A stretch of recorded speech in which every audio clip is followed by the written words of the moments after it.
Tottenham get battered everywhere they go. Tottenham get battered everywhere they go.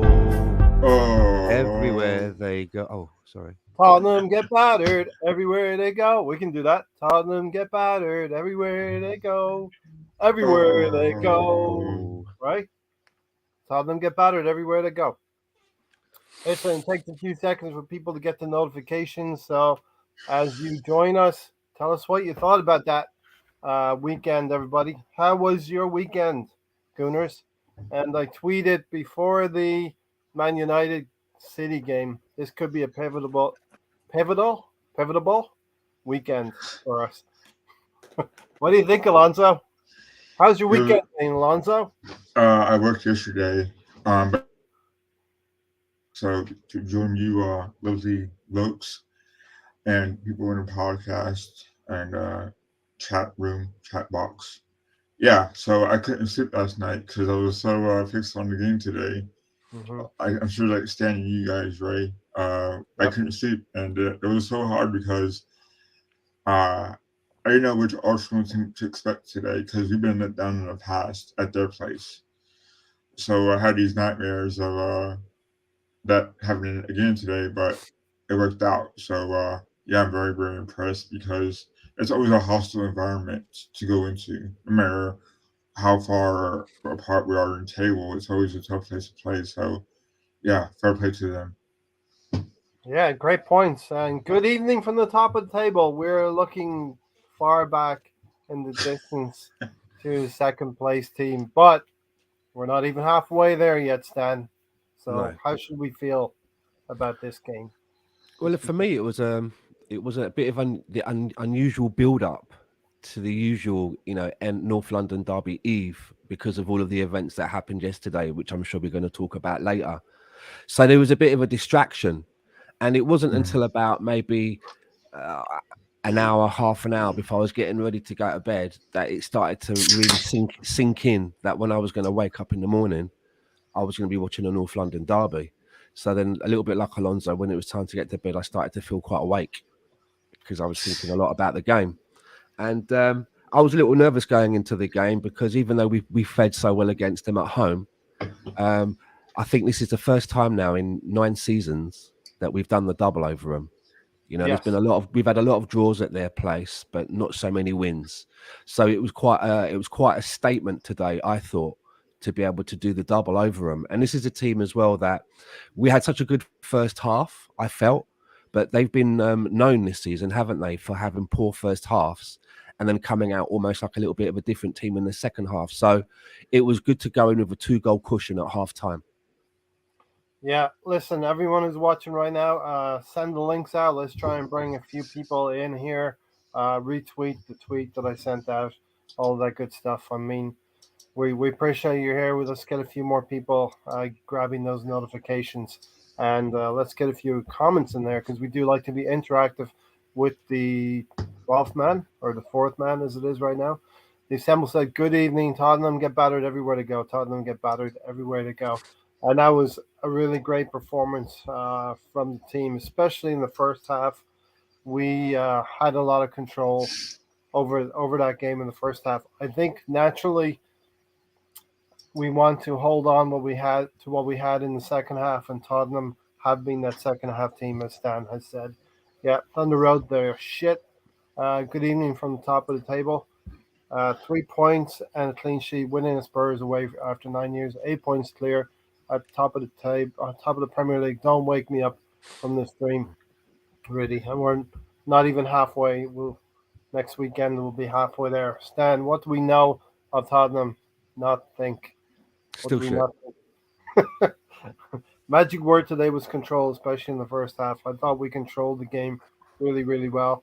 Partey, we expect a lot more from Partey, I suppose, but he had a couple of missed touches here and there. One or two of them worked in our favor, and Xhaka worked well with him in the middle there as well. No, Stan, it's the opposite. We have had more losses than draws at their And, place. and that Uh, makes it even extra special. yeah, exactly. And look, it's Mikel Arteta, right? He started this revolution. It's taken a while to catch pace, But as we've rotated out the bad eggs from the squad and brought in some good players and identified the right kind of players, we've gotten better. And teams around us, either they're coming to the end of their cycle or they're not having a great season. We talked about it earlier in the season. It's kind of a Leicester season, but we've been strong. We've been Leicester this season. We've gone test after test, and people will object to Leicester, my comparison to Leicester, but we tried to break Leicester in that year. We couldn't do it. We beat them twice. You know. So the topic, the title of the podcast, the eight ball said yes, and I was thinking about this title, and then Erdegaard pops up, number eight. Mikel Arteta, number eight as well, and two eight-place finish as well. I don't think we're going to finish eighth this season or fifth this season. Much higher, you know. So, any other thoughts, Alonso? We'll go around as we collect our thoughts a bit more, and then we'll get into the game. Anything else to add to the game, Alonso? Yeah, I mean, I think the lineup, as I was watching the pregame show, on Peacock there, they're saying that, why make changes?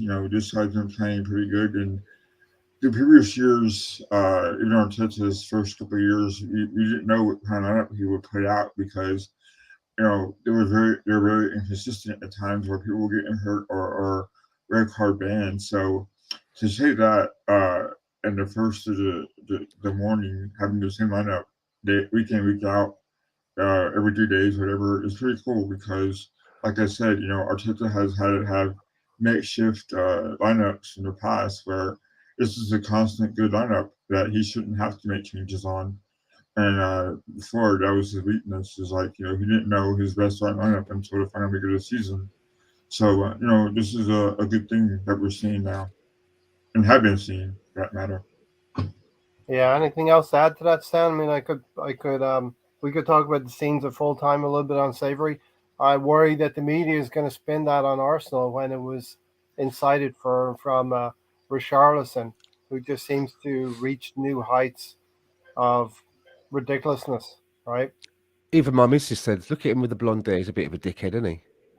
Even my missus spotted the antics of Richarlison. But yeah, anytime something like that happens now, I always think that we're going to come out of it worse when it comes to disciplining.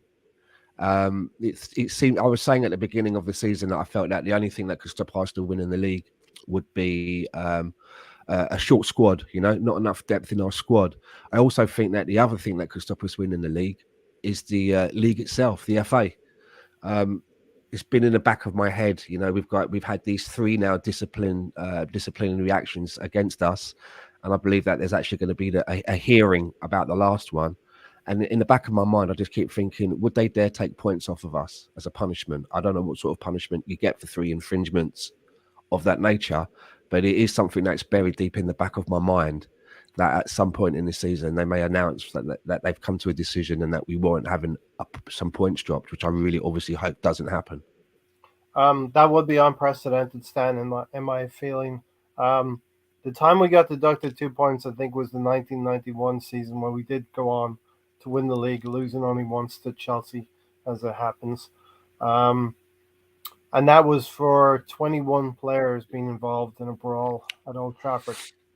Um, I think it was the Battle of Old Trafford, and that was, I think, in 1991.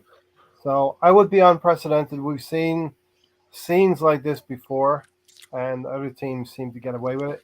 I think the FA should just relax these charges against Arsenal in particular because they're just looking like hypocrites because we're going to see three or four players surrounding the referee. Every time a decision is made, and football should be about passion, should be about emotion, and players should be allowed to protest in an orderly manner to the referee. And yes, um, these scenes, I think Mikel Arteta's got to get some credit as well for dragging Granit Xhaka and Ramsdale away from that area and changing what already looked bad into a more decent. It looked more decent, more orderly, right? And going and celebrating with our own fans. Now, don't celebrate like we're winning the league, but definitely it was a momentous win, first time in 9 games. Um, Maybe maybe I'm being biased, but I mean, if I was the FA, I would be looking at the actions of Richarlison. I mean, the final whistle had gone, the game was over. So why is he putting his hands onto and pushing Ramsdale in the head? And then there's an argument to say that that action could have caused the feeling within the crowd, which then caused that member of the crowd to actually try and get physical himself. You know, one action could lead to another. So I'd be interested to see if Richarlison gets anything for that.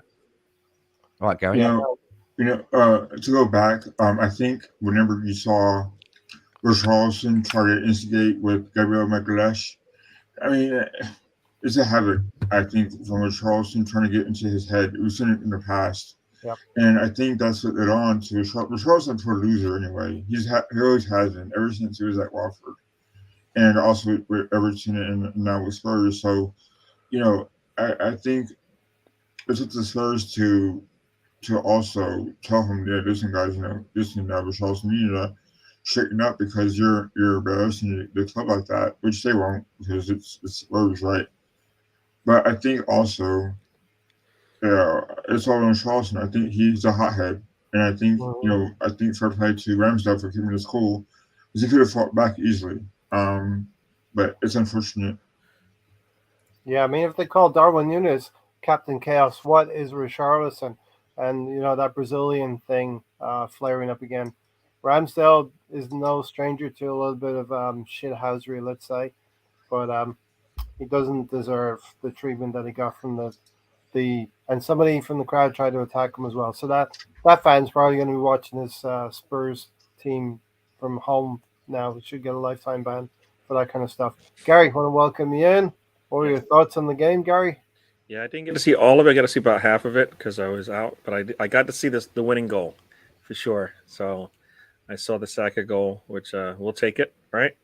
He put the Yeah. ball into the box with some power, and the goalkeeper coughed it up right into his own goal. So we'll take that.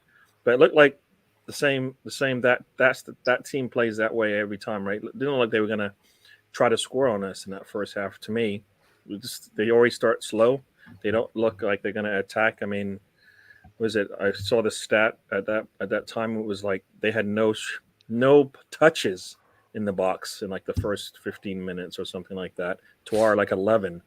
So like we start out strong like we always do. Couldn't get the goal in the first 15, but we did get it soon after that, I believe. So Hmm. yeah, no, we we did exactly what we needed to do. And as I was saying, I got to get on the watch along there a little bit at the end there. Good thing the players don't really care about how transfer business is going, right? Because they're they were attention to detail, right? So that's kind of how we play. It looked like, from what I saw, the way we play was perfect, like usual. And they had no answers, like like all season. They haven't had most teams haven't had answers for us, and we looked really good there. So we controlled the middle as we always do, and I think it does. I mean, we are, we still need to bring in some more numbers, but we got a good starting 11, 13 players that we can bring in now with hopefully Emil Rowe getting healthy and coming back. So I think we're pretty strong there, but it'd be nice to have some more numbers. But yeah, I'll take it. We got the 3 points. We are at what, 8 now? So we're Hmm. going to take it. We're going to take that, hold on to that, and then get ready for Manchester United. I think we play them at home, right? Play So him at home next Saturday, maybe, or Sunday. But listen, Alonso, you came to say hi, Yeah, guys, but sorry, you gotta go. someone See came you up, later. so sorry, guys, and sorry, and good for Arsenal. Let's keep it going next week against United. All right, All right, Alonso, take see you care. guys. Bye, Thanks for guys. stopping by. all right, Yeah, see see you. you. Bye, guys. All right, so Richarlison is a massive twat, and some of our fans wanted him at Arsenal. Some of our Mm. fans wanted Conte at Arsenal as well. So um, let's get through that score. Flattered Spurs. We just need to be more clinical once we get a team on the ropes, finish them off. 2-0. Stan, 2-0 is always that kind of scoreline. Uh, it's either going to go one way or the other. You concede a goal, then you're a bit nervous. You have to say a lot that for the team was able to keep a clean sheet as well. I think Ramsdale made something like 7 saves today. Yep. And I was surprised, when I was talking to my missus yesterday and she said to me, "Oh, what do you think the score will be?" I says, "Well, it's really weird that when you look at an Arsenal v Tottenham game and you try to make a prediction, you've always got to factor in that there'll be a penalty for Tottenham somewhere. So you always say, okay, well, there's one goal, and then today when they almost got that penalty shout, I looked around at my missus, I said, see, I told you got to factor in that penalty always. Luckily enough, it wasn't given today, but I was quite surprised that Tottenham didn't score a goal at home today against us. They usually do, and I thought that, especially with that whipped in cross with Kane done the side header, I thought that was going to go. I thought that was going to go in as well. So you got to say a massive well done to the lads for keeping a clean sheet. And we came close to a couple of goals. I thought Eddie had a couple of really good chances, and then there was that shot that Thomas Partey unleashed that just clipped the woodwork. Man, there was no way Loris was getting to that. That shot, it would have been Oof. a memorable goal that we would remember, of course, for years to come, as a North London derby goal, much like the one he scored at home that Gary witnessed live. Yeah. Probably right about from that position behind him there on the green screen. So yeah, Gary, 2-0 at halftime. I thought we used up a lot of our luck. If we had any luck, we used it all up in the first half, and Tottenham came out in the second half and poured the pressure on a little bit on us. Yeah, we should expect that, right? I mean, I said it yesterday that the second goal was going to be key. Whoever got that second goal, that would make, of course it always does, but it was key to get that second goal, especially the way that Spurs play when they've got a little bit of momentum. So the fact that we were able to get that second goal before the half, very nice, very nice. I'm just about watching there. Eddie Nketiah's shot that he took, kind of ball flew over his head, and he kind of got a good shot on it, but it was right at the goalkeeper. So yeah. The score flattered Spurs. We just need to be more clinical once we get a team on the ropes, finish them off. That Partey strike could have been 3-0. Yep. Eddie, a little bit unlucky. One of his touches in the second half, I think the 69th minute, where we were all screaming, Xhaka. You could see that Xhaka could find him. Xhaka gave him the pass, but Eddie just let the ball roll a little bit out of his control, and he had to try to reclaim ground to get a shot on Lloris. Whereas if he perfect touch, you're right, you got the whole goal to add it, to shoot at. But Eddie has done reasonably well in the games that he's played now. Obviously, piling up the goals. Richarlison physically attacked Ramsdale, then Ramsdale gets kicked by a fan. What is going on, and why wasn't said fan arrested? It happened right in front of security. We can only hope, BX Gunner, that the authorities will take a look at that and they will take action. Good point, Stan. His actions caused the reaction. I think we're talking about Richarlison. Youth who kicked Ramsdale could have easily been grabbed by Spurs stewards, but they couldn't be bothered. Yeah, I saw the youth scamper back up high up into the stands as quickly as he could, hoping not to be charged. But cameras are everywhere now in the stadium. You can't do something like that and get away with it.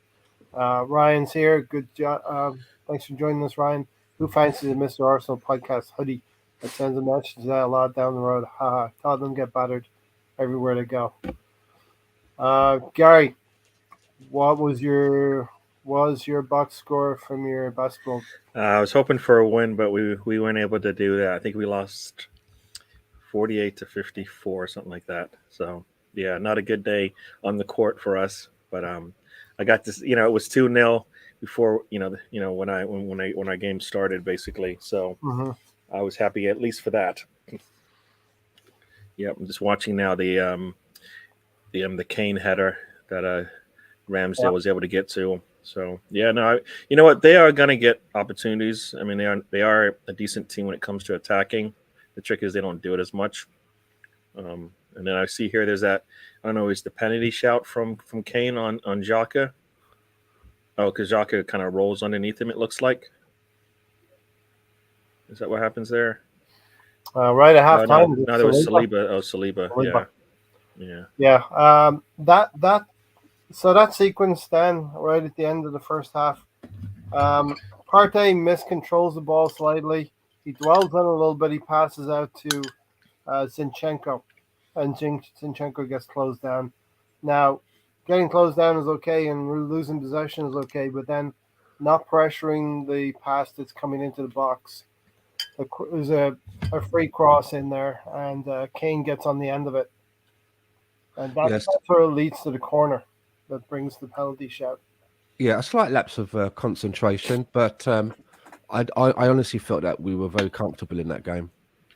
You know, I felt that we was in total control of that game. Yeah, I mean that's how that team plays, right? I mean that nothing about that first half surprised us, right? The trick is you need to be able to score, and we did that. So they always come out slow, and you can jump on them pretty quickly. And I don't know why they play that way, but they did. From what I saw, I mean they didn't look like they wanted to take all the points. So we'll take them, right? You look at all the other teams that have played them, teams lower in the table. They've come out and haven't been able to put them away, and that's the difference. And their I mean, we do have a really good defense too, right? So yes, they weren't getting much. Yeah, I think Aaron Ramsdale has the second highest clean sheets in the league. Yeah. Our away form has been exceptional this season. Yeah. 7 away from home, seven bastard and clean sheets, as Ramsdale likes to call them. The disappointment of this game, Steven said, is we didn't get 4. Yeah. Partey would have been a baller. That would have been a great goal. No, we had opportunities to get 4 on a different day. He scores that, right? He scored that in London, in Emirates. So, you know, in Emirates, a shot like that goes in. So Don Juan said, apart from me, part of me is glad this Mudryk ordeal. Now, stick a pin in this. We're going to talk about Mudryk toward the end of the podcast. I agree with Stan. Mudryk is officially overrated. Glad we didn't get him. So stick around, Don Juan, if you want to be part of that conversation. The team wanted him. Mudryk. The team wanted him, so the team didn't think it was overrated. Yeah, definitely. But that's a conversation we will have a little bit later. Let's get through Yes, we will. You've got notes? Fucking right, I have. Just on Mudryk or the whole thing? Mudryk. All right, Stan. We started, as Gary said, we started pretty well. Arsenal started on the front foot at the beginning of the game. Well, yeah, I mean, we're going at half time with 2 goals up. There's no pressure, you know. It's up to us to come out in the second half and maintain it and make sure that we keep our concentration in the back. And we did all of those things. You know, it's just a shame that for the entertainment value, we couldn't have got a couple of more goals.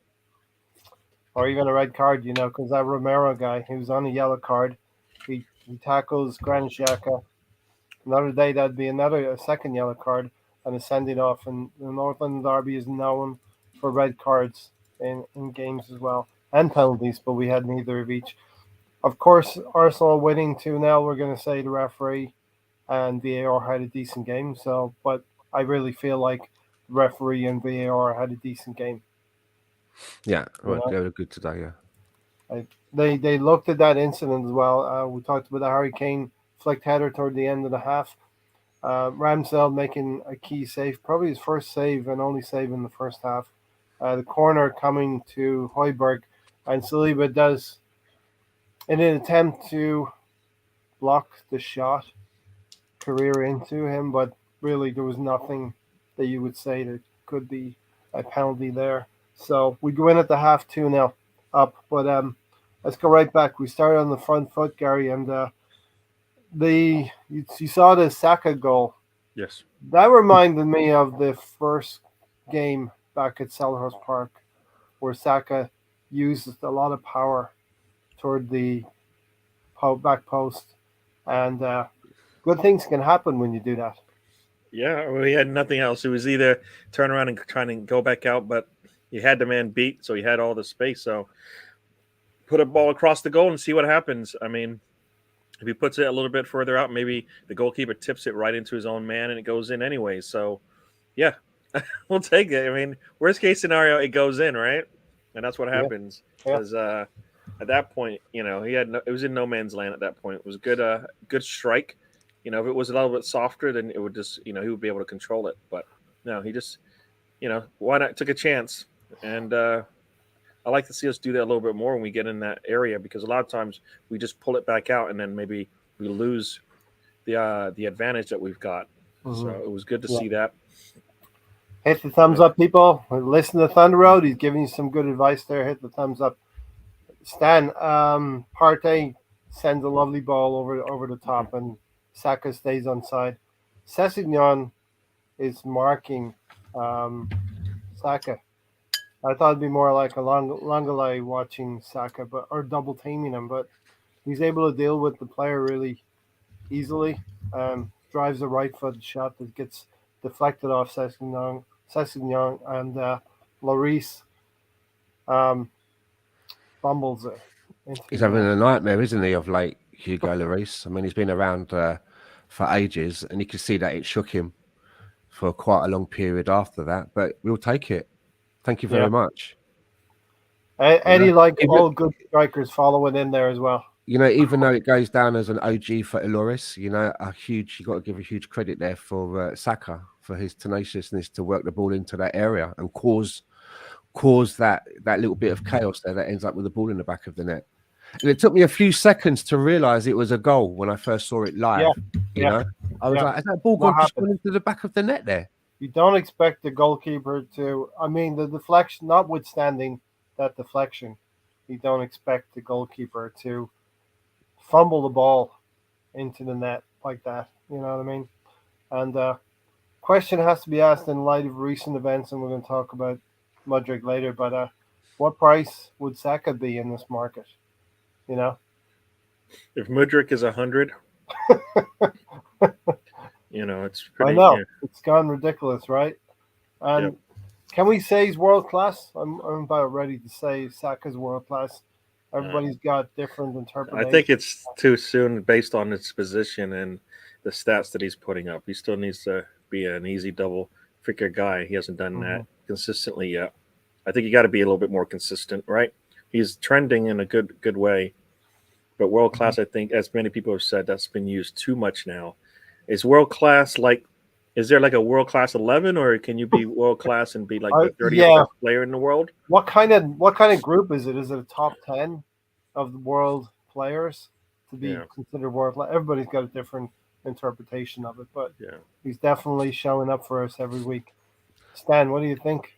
For me, I think when you say world class, I think for me, you're describing a player that could walk into any team in any league and make a big contribution. Doesn't matter where they're playing, they're going to be able to make a contribution for you. And I suppose, I just you look at a player like Harry Kane, they're calling him world class. And as much as I don't like him, I get it. I could see him playing in the Italian league and doing very well, and Spain and France as well. So I think in that way, I think Saka could make a contribution to any team that he could walk into. But they're still a little way off yet. Can you be world class without a league championship or a Champions League or a World Cup? Harry Kane is. No, I know, but that's because of longevity, right? Like that's longevity. I mean, he's going for titles that mean he's been doing this consistently for a while, and that's where the consistency comes in. Well, Eddie's won trophies for him, huh? So I said, Saka's won trophies, so yeah, but you know what I mean. Like there's Mbappe and Benzema up top. As attackers, and they're considered world class, right? All right, no offense, but he's playing for England, so it might not happen. You know what I mean? Sorry, English. He doesn't need to be there yet. Let's just patience, right? Patience, because then you could say like, what is Arteta doing? He could be considered a world class manager, and some would say no, not yet. He hasn't done anything. Well, he's won a trophy, and he's got his team at the top of the league. What else are you looking for? You know what I mean? So. I think it's time. He needs time. It's gonna come, but there's no rush. I think there's no rush for it, right? I mean, we're hoping we're hoping to see him get a double this year, goals and assists, and maybe a title that way. Win a title would be like a title or two would be really nice too, right? He can achieve his dreams with Arsenal, which is something we didn't think we'd be talking about 2 years ago. Be looking to Man City or Liverpool. Well, this league, and Tony's trying to tell me it's because of the World Cup. Things are upside down. This is the upside down world because the World Cup has affected everything. I don't think so. I think Arsenal have, been exceptional so far this season. We need to turn in another half season like we have already so far. But really saw what I saw. Best part was Eddie heading the ball to the net from inside the goal. Eddie was making sure there was no doubt about that ball crossing the line. Yeah, did it cross the line? It had to because he had it inside the goal. That's a goal poacher for you. He's gonna make. I mean, he's going just in case the little like sensor didn't go off, it's definitely going off then. All right, so make it hit the old onion bag. Saka, 150 plus. Done. Yeah, just showing the Ramsdale foot save there, 1-on-1 with the attacker. I mean, really good. The Ramsdale was going to be my nomination for Tony Don Juan Man in the Match. So I think, unless people will disagree with that, put up other candidates. Ramsdale definitely maintained. He earned that clean sheet today. Eddie was really good today, lead the line and gave us an option.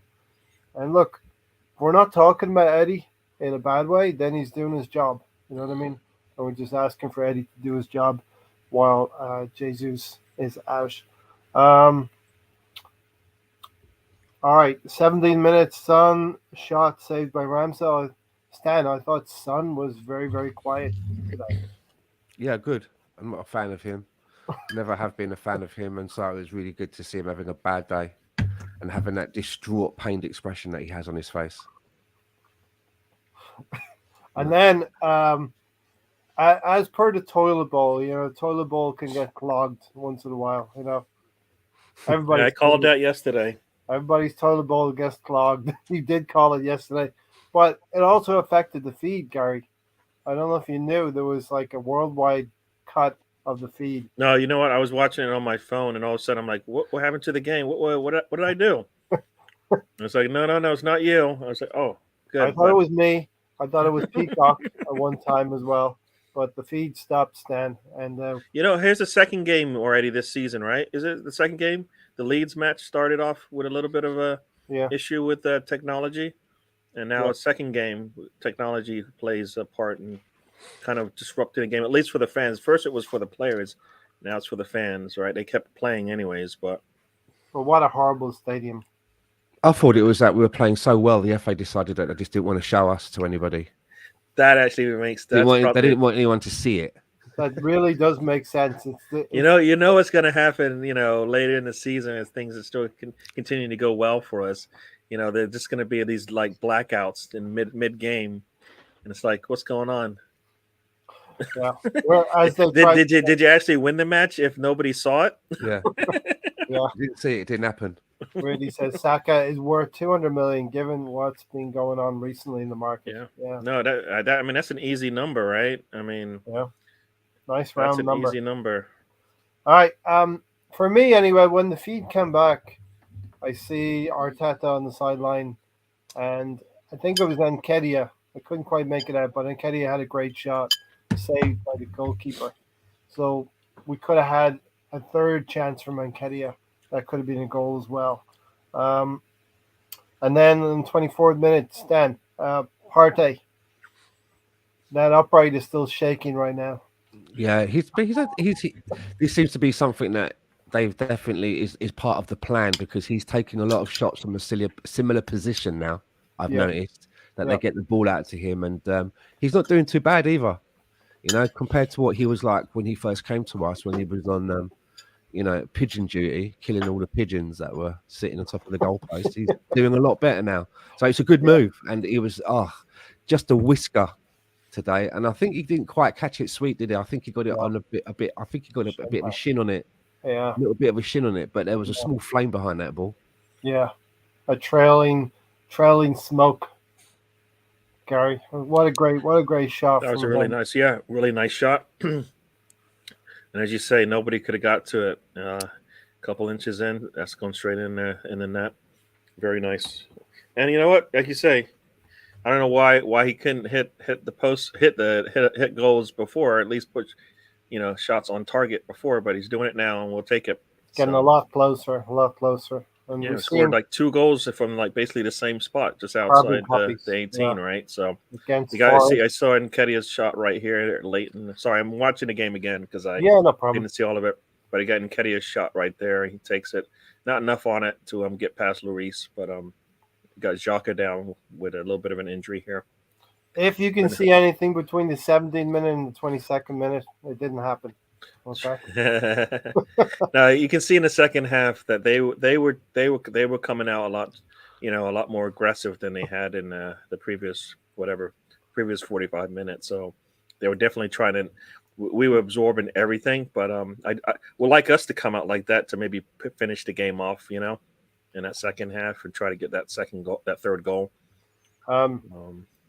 Stan, how tough is Bukayo Saka? He seems to get a lot of rough treatment every game, and he comes back and plays. And this is what Arteta has said, so it's not a media narrative. The narrative doesn't build so much that we feel sorry for ourselves, but he does get a lot of attention from defenders. Yeah, Jack Wilshere used to get the same attention as well, and you're always going to get that when you've got players that will always carry the ball at their feet rather than looking for receiving the ball and just making a quick pass. They're going to carry the ball a lot. Same with Odegaard as well. You saw it today with Odegaard, very good in tight spaces. We've got a lot of players around him, and invariably, they're not going to get the ball. He's going to move the ball out of the way, and they're going to kick his leg, and then he got a free kick. Yeah, no protection. I think later in the second half, Gary, Saka did draw a yellow card from one of the players. I think it was Sessegnon, but on this occasion, 34 minutes, Romero, yellow card. Well, on this occasion, Martinelli. So the first yellow card from Romero, and he walked that line for the rest of the game. Then in 36-minute, Gary, Odegaard goal. Partey's skill in midfield takes 3 Tottenham players out of the game with a quick pass to Saka. Saka finds Odegaard.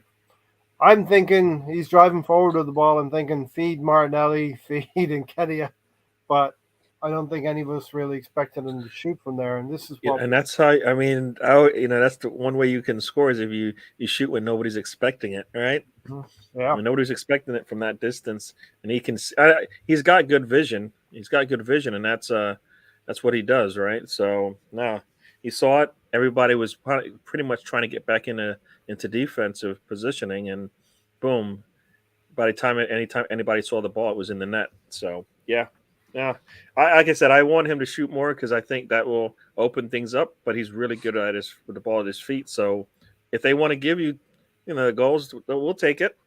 Take it. Eventually, they will creep towards him, and that'll open things up behind him, and he'll get the double digits assists as well. So, Stan, both our goal stands seem to come from transition, and this one was similar as well. Tottenham players trying to drift back into position, get set, but Partey feeds Saka really quickly. Saka feeds Odegaard, and Odegaard, a great shot with a lot of top spin on it into the corner. And it's just going to encourage him to continue to take opportunities like that. He can see now that he can do that. He knows that he's got that in his locker. It's just going to encourage him to do more. And I think Fabio Vieira, that's for you there, Gary. I said Fabio Vieira. I think he also has something very similar about his game. He's also not afraid to go for a shot. He doesn't have to be, right in front of the goal for a tap in. He's not scared to take a long shot. And it's good that we've got a couple of players in the team that can have that to their game. It just helps us even more variety. Yeah. So Odegaard driving us forward as well. Our captain, 8 goals this season. I think he's got the most now. He's vying with Eddie and Nketiah. Saka's not too far behind. Martinelli's not too far behind on that as well. So and just remember as well, if some of our fan base had got their way, we could have had Buendia instead. Yes. That is a cautionary note because I always feel like we are a good team and we play well to the strengths of our players. So whoever we brought in, I believe they would be playing much better than they are at other teams. Yeah. Because that's kind of what I feel. I feel like when we go out for a player, we always position them pretty well, right?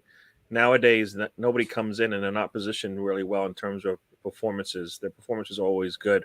I have a feeling no matter who we brought in, they're always going to play better for us. Arteta has been much, better about that now. And if he finds out they can't do it, eventually they go, right. So Buendia might have done better for us than he's doing for West Ham, but better than Erdegaard. We're not sure about that either, right? So, but we'll take it. I'll take it. I mean, if he continually keeps doing it, right? What players have come in and they've had a chance to show that they can do it. And if they can't, then he kind of shows them the way out. So, yeah. Yeah. I think the environment now is very inclusive. There's a lot of harmony in the team, and toward the end of the game, I saw Son and Perisic shouting at each other because Perisic ran too far. Son didn't give the ball, and these are the things that little cracks appear when you're not quite the team in harmony that's playing well. And I think Arteta from the start has started to bring harmony to the team, bring harmony to the stadium. And you don't like the song, okay, I get it. Some of you don't like the Angels song, but it's all part of it. You know what I mean? It's not a great PR campaign, as Tony will want to tell you. Presto plays here. Good to see you, Presto. Good that Emil Smith Rowe is back, LANS, like a new signing, even though we do need players in January. Hopefully, we'll get some more minutes and score some goals. Is the player standing? Maybe he's going to play a part for us. Maybe Fabio Vieira is going to play a part for us in the second half. Well, look at the difference between us and Tottenham. I mean, they can go to the bench, and they I think they used all of their 5 substitutions, right? And you look at our bench, and you think, well, there's only really a couple on there that's really got a chance of getting on in this game. Marquinhos is on the bench; he's not going to get on. Mm-hmm. That's not happening. Do you know what I mean? The only people that have really got any chance of coming on are Tomiyasu, Tierney, in a more of a defensive role. Yeah, and then we've basically got Teabag. Sorry, Gary, the luck's out. Your luck's run out. You had your free shot. Now. That's 1-1. You got him coming on, and now, luckily enough, we're fortunate enough that we now have another body that we can bring off the bench, and it's one in the ESR that's proved that he doesn't just come off the bench to make up the numbers. Again, he actually makes contributions, assists, and scores. So it's just at the right time. We need options. And I wondered about the game state, where we'd be if Emil Smith Rowe could get more minutes, but he only got like 4 or 5 minutes at the end. But that's something that's going to bring him along. He may not play a big part in the United game, but then he may come in against City in the FA Cup game. Who knows what's going to happen? But we got to build him up and be careful with him because of his injury record, right? Yeah, there's no rush, especially with the way that the matches are set up right now. We've got a match every once a week right now, so there's no reason to rush him, right? I mean, he might play in a City match, if he's ready to go. I think, but that's a week. You have a week between matches anyway, so there's no. You should just go if you start your strongest 11 in the next 3 matches, because I think we have a week. You have a week of rest in between each one of them, so it might take him a while to come back, but there's no rush for him because of the injury concerns. But hopefully Fabio Vieira gets some more minutes, because I'd like to see him. Actually kind of, improve on his performances and be more consistent with it, because the games are going to come quick and fast, so there will be minutes there. Well, I don't want to wait till then. That's too late. You can't wait till we need him to play. I need him to be ready to go when we do need him, right? Mm-hmm. So he has to play sooner than later. So when we do play him, it's not like, well, he hasn't played in a while, because that's always going to be the excuse they don't play enough. But at some point, he's going to need the minutes. So I kind of feel like we need to do that. Shout out to Ismail. Love from Baku. Am I the only one who feels Martinelli is being too predictable for the last games? This one's for Gary, because we all love Martinelli, but Gary has defended Martinelli up and down the years. Might be better to have ESR for the next game for a challenge. Not sure. Well, maybe you need to see how it can be played, because everybody knows what he can do. But I mean, is it also who he's playing with sometimes? Because I think that people say that comes up in the difference when there's, also plays a part. But I mean, that's. I mean, did we have much love up that left-hand side today? It didn't seem like it, right? not a lot of joy up against Romero. I think on the right hand side, Martinelli found it a little That's bit probably tough. their better defender on that on that, Yeah, right? I mean, so against their better defender, and how they can you got they replace got it. him? We didn't get as much fun, but we'll take it. Yeah, and that's if we have competition that will push him, right? So he's gonna find it in himself, but you know, Um, so halftime 2-0 Stan. As Riddy says here on a serious note, though, against Man United, we need someone to come. We may need someone to come off the bench and change the game as an impact sub. That's what we're lacking. We'll talk about Man United in depth, I think, on Thursday. But really, just I thought about these two games, Stan. We're playing Tottenham. We're playing Man United. They're both teams that like to counterattack us. So we really needed to have a lot of control in the first half. In Yeah, this I game. think I think we'll be fine. The way that we play seems to have had a lot of joy against nearly every team in the league so far. As I mentioned earlier, our away form has been exceptional. You know, there were times today where we look like the home team Yeah, down there first at the half. toilet bowl, and there's been a lot of games where that's been the case. Where I can remember seasons ago, it wasn't so long ago, where we looked like the away team at home. You know, Yes. we were literally Yeah. hanging on for dear life sometimes at home. Yeah. And So that's the control we have in games now. Partey gives us that. Saliba and Gabriel at the back give us that. And Ben White as well. and when we face a problem, they work as a team to dig themselves out of it. Yeah. You know, I have a lot of trust in this team at the moment. I just worry about the depth, you know. But talking about what we just mentioned there about Martinelli, and Gary hit the nail right on the head there. The lad hasn't really had any serious competition for some time now, and that Mhm. can sometimes affect your game. But that will change now because ESR's back in the fold, Yep. and you may even see now a little bit of rotation going on as ESR gets a little bit fitter. You may see Martinelli coming off the bench in some games. yeah, and I think Martinelli is still probably what 6 months behind Saka, right? Because of the injury that he had. So the things that Saka were doing 6 months ago and doing now, Mhm. hopefully we see that improvement from We Martinelli as well, the right? one thing. Because it got remember last season it kind of got stale with the way he was playing Saka, and it's like what's going on? We should be scoring more, or he should be attacking more, and now we can't stop him, right? When he gets the space, he just Yeah. takes it every time. So kind of feel like they're still young, and there's no rush right now. But like you said, competition will breed that as well. He'll get sitting on the sidelines watching it as opposed to trying to figure it out during a match is a tough thing to do. So Yeah. yeah, no, because on I on think his day, nobody can keep him contained, right? I think though previously, before some of the players that we've got in the side now, there was a period of time where Saka was almost like our only outlet. You know, we had people like Lacazette and Aubameyang going through the middle who there was nothing coming from them, and we were kicking the ball out sometimes from goal straight to Saka. Now, if you're in Saka's position, you know that you're going to have the ball coming in a situation like that. You know that you're going to get a lot of service of the ball, and if you make a few sloppy mistakes, you think, okay, I'll get it right the next time. You start to get a little bit complacent because you know that our next time is going to come because the players are going to get the ball to you because you're the outlet now.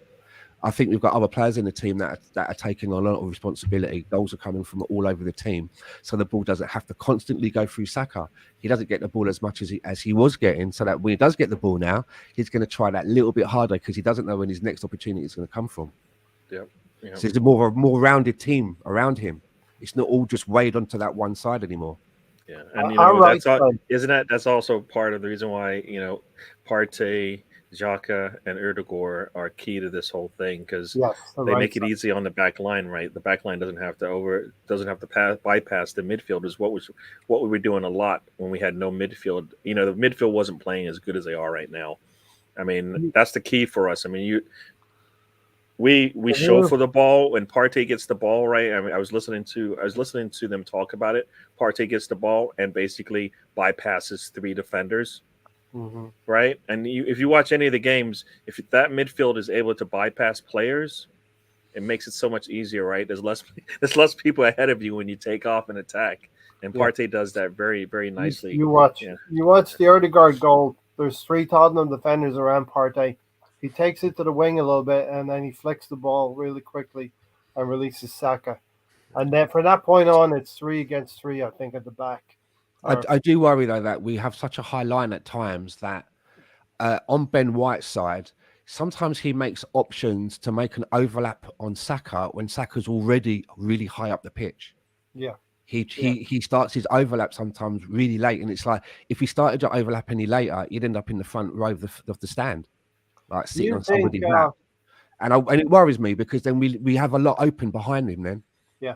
you And know, if you think Ben White, Partey, Erdegaard, Saka, that's really 4 very strong parts of our team, and they're based on the right hand side of the field mostly. Martinelli's got Granit Xhaka, Eddie Nketiah to help him, and Zinchenko. Zinchenko. You know, Yeah. he doesn't have the same players around him, the quality. Well, because what is Xhaka? Is he? Because for me, I'm fearful of him playing defense. He is not What that is clinical, right, as an offender, but he's pretty sound as a football player for what we need right now. Yeah. Right, because you take an Erdegaard or you take a Partey like player and put him in that position, we're looking even better because now I will. Erdegaard is going to have all the space he needs, or or we're attacking like crazy and have no choice but to open up and give us some easy looks. So we have to give Xhaka an immense amount of credit. yeah, I mean, my missus. Arteta said to him at the start of the season, I'm gonna replace you if you can't do this job for me," and he stepped up. And I think it's helpful that he's playing in a winning team, a team that doesn't lose possession as much, and his weaknesses are not exposed as much. But his discipline has also been there, Stan, and he's been good this season. My missus sat and watched the game with me today. She doesn't watch all of the games with me, and she doesn't really watch very many of them. But she sat and watched the game today, and she made 2 very good observations. The first one I already mentioned when she said that guy with the white hair is a bit of a dickhead, talking about Richarlison. But the other thing that she made an observation was she said to me, "I can't believe what's happened to Xhaka now. It's almost like the team is built around him. Yeah, he's so important." Yeah. So she's even my missus is noticing how important he is to the team, and almost the rebirth in who he is as his identity as a football player now. It's completely different, wound up at the end. 180 or whatever. Well, it's his leadership key, right? And he's not being asked to do too much, right? Too much defense, too much offense. He's just right in the middle, like Goldilocks, right? He's just like he'll give you some good defense up. And the further away from the goal he is, the better off we are, right? Because as long as Partey is behind him, I think we're good, right? Because we know we're solid right up there in the middle there if Partey's up there. So that's why it's key. Because you don't want him having to roll back. For me, anyways, I don't. When I see him having to run back defensively, it's a little concerning. He's doing better because he doesn't do it as much now, right? But when it's part of the game plan is you have to defend, that's when it gets scary. Or that's when it was scary. Who knows? We might see a better him now because he doesn't have to play that role all the time. All right? Yeah, obviously he got triggered a little bit at the end of the game. We all saw Arteta. It's happening throughout. I was watching it. It's happening throughout the game because he got put down early in the first half or early in the second half, I think. And so I could see him screaming. So like they're trying to get into his head, but we are basically, they're not getting anything. They're getting close, but they're not getting anything.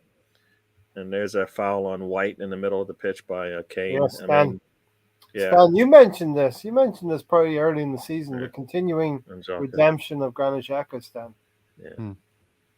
Yeah, I mean, it's just been a complete 180. I mean, or 360 even. I don't know what you want to call it. A complete turnaround, and it's working, isn't it? It's working. So I mean, I'm one of those. If it ain't broke, don't fix it. Yeah.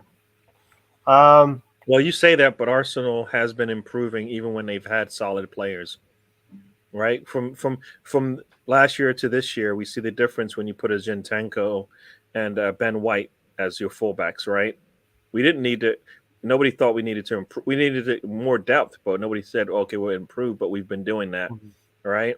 Yeah. Ben White was our center back, and now not because Saliba's there. Saliba showed that he can do it. I mean, I think we just need whoever we bring in has to be better than someone in the squad we have today, or else we're not Yeah. you're not improving, and Yeah, Raise we the keep level. we've been doing that. Right? Like Fabio is a better version of any of our attacking mids or wings that we had going into that one. Yeah. We'll see if he gets a consistency there, but he's Better got than, skills that we don't see from any other player. Like he will volley the ball a lot more we than any other started out players that we got. So with Arteta. We started out with a Ceballos. Fabio Vieira is much better than a Danny Yeah. Ceballos. Yeah. For instance, those are the days. Those are the days. We can look back fondly at it now and look that we've improved. Listen, Stan, Mikel Arteta, he's come from the Manchester City setup. He's seen a lot, he's learned a lot, and now he's applying it. Pep and Klopp have set the standards that Arsenal Football Club are trying to achieve. We haven't achieved anything yet. We are top of the league, but we have to go and finish this. And in the Amazon documentary, I think our Edu said it as well. Those are the standards that they've set. Near 100-point seasons, 90-point seasons to win the league. Yeah, I know. I'm just going to repeat myself. The only thing that can stop us reaching our goals is a lack of depth and the FA. That's it. Nothing else can stop us. What is it, Robbie Earl? I was watching it on Peacock, and it was Robbie Earl that was one of the studio panelists, and he said that everybody's been looking at this Arsenal team, trying to find a reason of why they won't win the league, and he said there is none. There isn't one. Yeah. I mean, as you say, there's only a couple of things, and we know. I always say that there's always an easy answer to the problems that you have. We know what the answers are to anything that's going to stop us from getting where we want to go. Right? Yeah. Depth. Right? Depth in certain positions. Now we've got depth in others, but we just don't have it in the crucial ones right now. Right? And Kedia is doing a good job backing up for Jesus right now, and El Neni can back up in a pinch, but not long term. So it's key. At some point, Partey's going to have to sit, right? Yeah. And we're going to still want to perform. And can we perform is going to be the key. Yeah. We saw what happened. We saw what happened in the Oxford United match, right? Without it looks like about 2 of our 3 midfielders were going to struggle. Yeah. And we're hoping those midfielders can take over, especially in a game against Oxford. No disrespect to Oxford, but our second choice players, the squad players, should come in and be able to do a job without bringing Granajak in and Zinchenko in to change the game in a moment. We are 14 points ahead of that team. 14. We're 14 points ahead of that team. So should we look at the date? We can be maybe the first objective is not be relegated. The second objective is to be somewhere where we can celebrate St. Tottenham's Day. We could probably celebrate St. Tottenham's Day with 5 games to spare in the league. Who knows? Because we are 14, 15 points ahead of them. I think what's key, Stan, is to take it one game at a time. And I think the media are going to try to crank this pressure down on Arsenal. We have to accept that. Maybe it's because we're top of the league right now, where we think the media are setting this narrative. Do they do it to City? Have they done it to Liverpool in the past? Is it just that we're feeling that because it's us? I don't think it's affecting the players because, as Martin Odegaard said in his post-match interview, he said that they are still remaining humble. So that was really good to hear. Enjoying their football. Yeah. The last couple of seasons they've had their eyes have been awoken to what can happen, right? Especially last season. So all the stars and the leaders either were sitting on the bench watching it or playing on the pitch watching it, So as 38 tests, and we're taking it one test at a time. All right, one test at a time. You look back and you go, damn, got to continue though. Got to continue for another. Was it 19? Another 20? Another 20? Another 20 more? 18 down, 20 to go. It's still a long way to go. Gary, another thing that Odegaard said was they're enjoying their football. Or I think somebody said it looked like they're enjoying their football, and it's not getting to them. And what Odegaard did say, he looked back to that 3-0 defeat in May and said, we wanted to do better than that game. Oh, yeah. Well, and the key thing, the difference between this one and that one is, one, we had our our starting. We got a starting 11. Well, we got a strong starting 11 now. Not our starting 11, but we're not weak in certain spots on the pitch, right? I think Partey and was it Holding was playing? I think was it El Neni was playing in that one. So Holding was playing. I think Elneny might have been I playing. think we had 4 or 5 players not playing that Tomiyasu would have been played part of left our back. starting. So Tomiyasu played left back. Cedric conceded the penalty. yeah, But that's in the rearview mirror right now. We're looking forward, always forward. Well, I mean that's there's it's something to be said about being able to have your starters, but ours are much ours are one better than last year. But last year we would have done well if we had them, right? Yes, We would have done well. So. Okay, any other points from the first half, Stan? I did note, quite funnily, Harry Kane had to play left back in the 31st minute to clear a ball. So I remember Gary talking about Lacazette playing left back. Here's a team under stress and duress, and Tottenham had their world class striker playing left back. Yeah, what was all that about? There's times when he's there's a couple of moments where he looked like he was like the deepest player on the pitch, and for me, that's even perfect because the further away from the goal he is, the less chance he's got of putting the ball in the back of the net. Less damage you can do. That's what happened. That's what happened to him in the World Cup, right? The further he has to come back, the less effective he can be. Yeah. So you'll take that all day. All day long. Evening, lads. From Sam Greenwood. London is red. We look good today. Statement win to do it at the toilet bowl. Gary, Man City fans, rival fans in general, have been saying they still have to go to Tottenham. They still have to go to Newcastle. They still have to go to Liverpool. They still have to do this. They still have to do that. Well, we're passing these tests, right? Yep. And now we are essentially we have to fail in 3 straight matches to allow people to even catch up to us, right? Mm-hmm. So we're, as you said, we're even keel, and we are taking it one match at a time. And these players know if they don't, they can see it just disappear. So it's good to see. It's good to see. These are the things they've been patient with Arteta, and we're being patient with this season, right? Yeah. We're not looking too far ahead. No, these are the things. These are the things that I'm hearing. It's keeping me grounded, Stan. It's keeping me just a little bit grounded while I'm hearing rival fans say, "Oh, but they have to go to Liverpool. They have to go to City. They have to go to Newcastle and get something." But they keep saying that. It's like they've got this long list, but it's like as the weeks go on, the list is getting shorter and shorter and shorter. It's always the next match, though. Hopefully they just say that another 20 times, and we'll just be laughing at the end, right?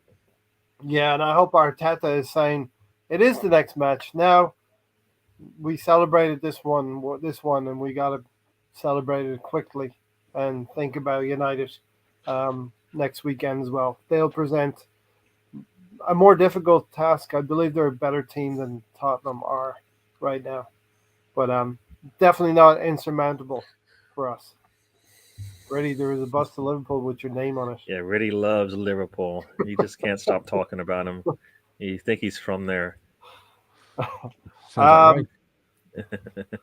I know a little bit about them. The only thing, I guess, is the way I look at Liverpool is this is what we're trying to be. That team, because we're very similarly built. We live within our means. We're not a Newcastle. We're not a City, and we're not going to be a Chelsea for sure. And that's going to tie in to the Mudryk stuff at the end of the show as well. Stan, second half. Listen, it's human nature. Arsenal they want to hold their lead. Hang on a minute. Come out and they've been that second. You think you said there's been that second half team, right? Kulusevski comes out and he's like taking those left-footed shots, curling shots. First one's wide of the mark. The next one's a little bit closer. But I'm getting a little bit nervous because we don't have the control that we probably should have in the first 15 minutes of the second half. Yeah, the first 10 to 15 minutes or so, I was thinking, is this where we're going to let one go here? And they're going to be able to nick a goal. And obviously not factoring in the penalty that I thought that they were going to get at some point, as they usually do. I was a little bit nervous. If they score one more goal, then you've let them back in slightly, haven't you? It gives them a little bit of a second wind. But fair play to our defence and fair play to Aaron Ramsdale. We managed to keep them out, and that was probably their best spell, wasn't it? Yeah. Where they looked kind of like that. They had us a little bit. It was a little bit opposite because in the first half we had them hemmed in for most of it in their half, and then for that little spell it was the other way around. We seemed to we let them hem us in. I was a little bit worried. I think probably the best chance was Kane slipping in Sessegnon, I think it was, and Ramsdale, Gary, I don't know if you saw the save, but he spreads all of his limbs and his foot deflects the ball wide. Yep, That no, I was a saw that key one. save. Yeah, really nice kick save from him. All right. What did they say? He made himself big. Made himself big. Yeah. Yeah. That's And, what you want, right? You want timely saves, right, as opposed to getting bombarded. And Can I just say as well, his uniform, his kit is horrible. That goalkeeper's kit, it looks like a pajamas. The pattern on it, it's horrid.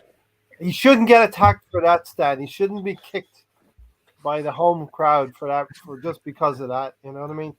But we've seen David Seaman, we've seen Lukic win titles with Arsenal.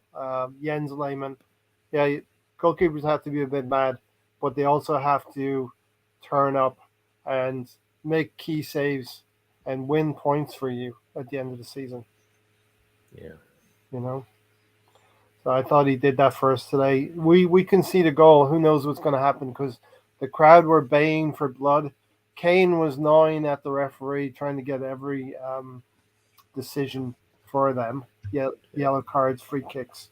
I thought Gary in the 64th minute, Zinchenko miscontrols the ball, goes out for a throw. 69, Xhaka finds Eddie for that save by Lloris. So now Eddie's had probably 3 reasonable good chances. None of them were perfect, but he'd probably be kicking himself tonight that he could have probably gotten a goal. No, he definitely had some chances. You'd like to see him do better, but he's putting himself in that situation, and we'll take that all day, right?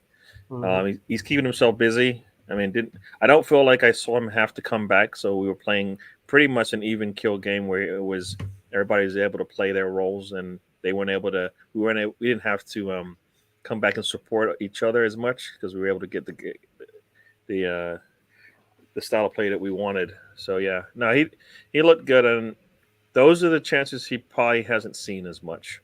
The ones that he saw today, right? The nice little ones that he had open in the open field in the last match. Those are the easy ones, but the ones we saw today, those are typical strikers are going to get those. And I don't think he's seen that kind of thing, especially in this kind of a game. He did well to put the West ball. Ham game. Yeah, to put the ball on target really well, right?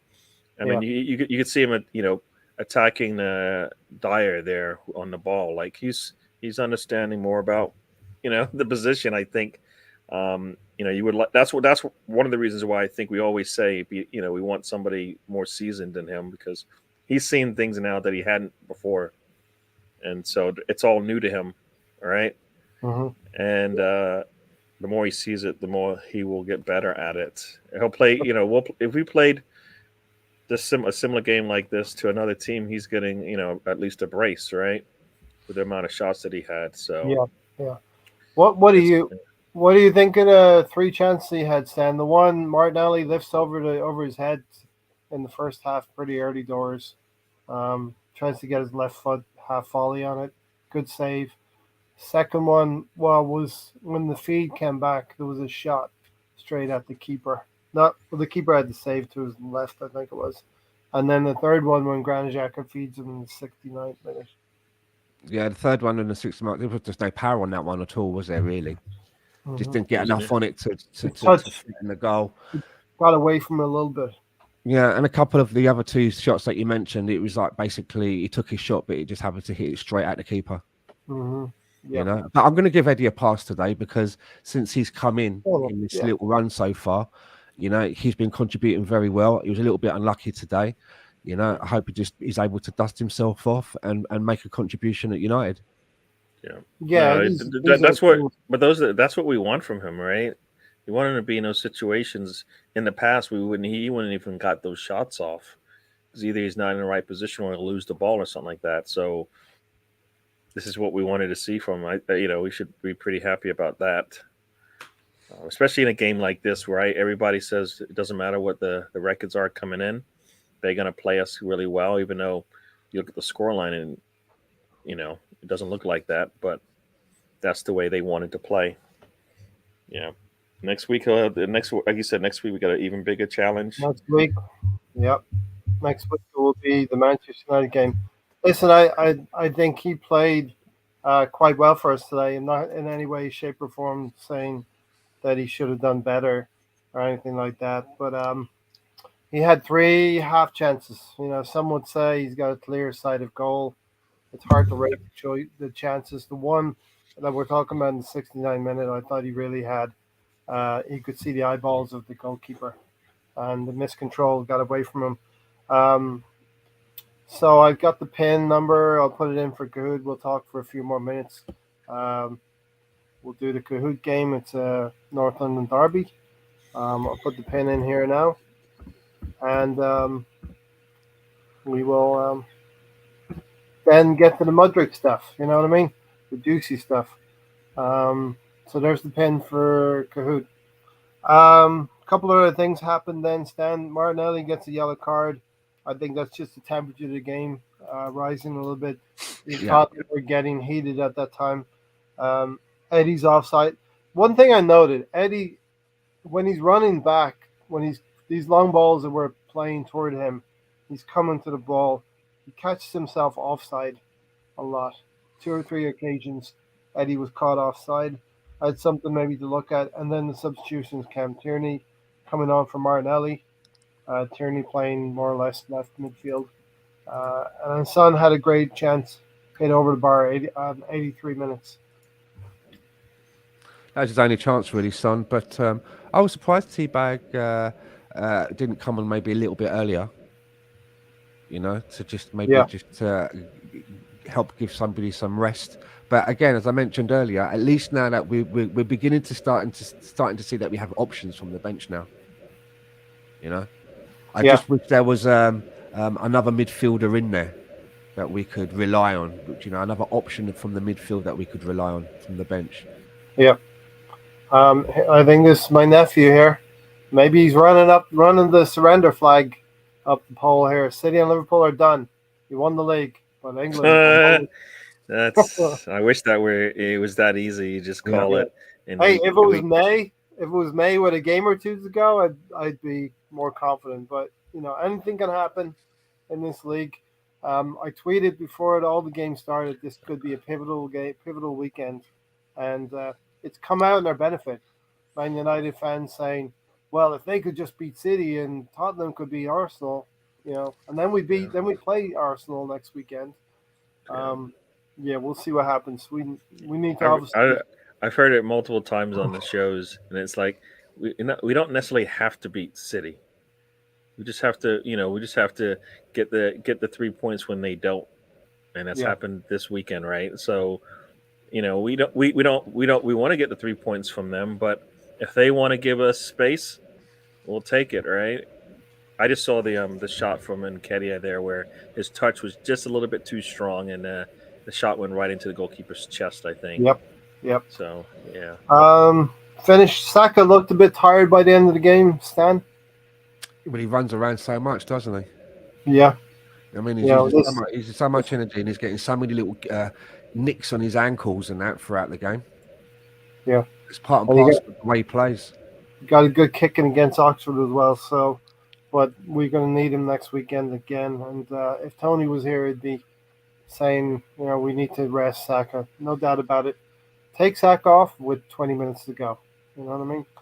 Yeah. We are starting Kahoot in about 10 minutes when we get a few more. Let's see how many people are in. Maybe 5 minutes. Yeah, we got 6 people in. We'll start it pretty soon. So let's do Kahoot now. We'll talk a little bit more about the game, and then we'll get into the Mudrick stuff, okay? All right. Let me take all of the banners off. It is North London derby, but I've made this one more difficult for Tom. We can't have Tom winning every one of them, Gary. Yeah. He wins every week. Can't let that happen.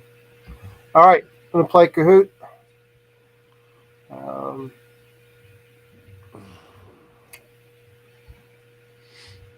let's see if Conte Syrup is going to be here.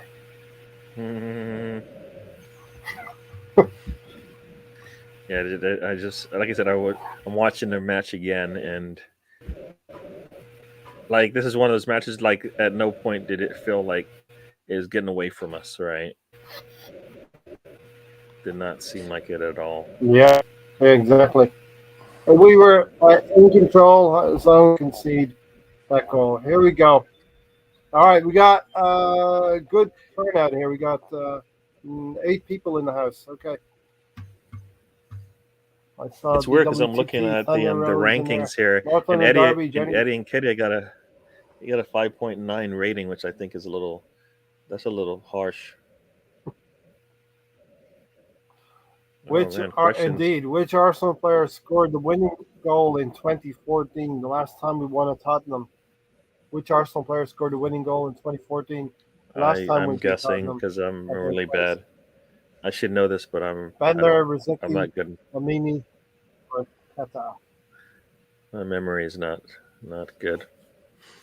This could be a bit of an even contest because these are not all easy. Rosicky with a really, really great goal to win 1-0 in 2014. Gary, you did choose correctly. Scouse, second. Scouser in a suit, third. Rambo's Revenge, fourth. Stephen is fifth place. Where's Conte Syrup? Conte's crying. In the last few seasons, who was the last player before this game to score at Tottenham? Before this game, who was the last player to score at Tottenham? Oh man, I think More that's it. But recently. Aubameyang, Ramsey, Xhaka, Lacazette. I think that's the. I'm I'm guessing again. I don't have good memory. Well, fake it till you make it, Gary. 3 correct answers. It was Alexandre Lacazette with a thunderbolt to score early doors. Zach is in 5th place. The nephew, Rambo's Revenge, is 4th. Scouser in suit, 3rd. Scouse do 2nd. DWTT. Gary, you're in the lead.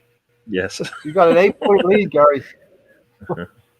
In 2004, which 2 Arsenal players scored in a 2-2 draw to win the league at White Hart Lane? We won the league at White Hart Lane.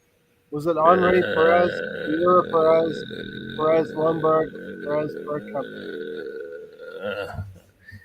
We went 2-0 up like today, but they drew 2 goals back. But I think it was Henri telling one of their defenders, you do realize we've won the league here, right?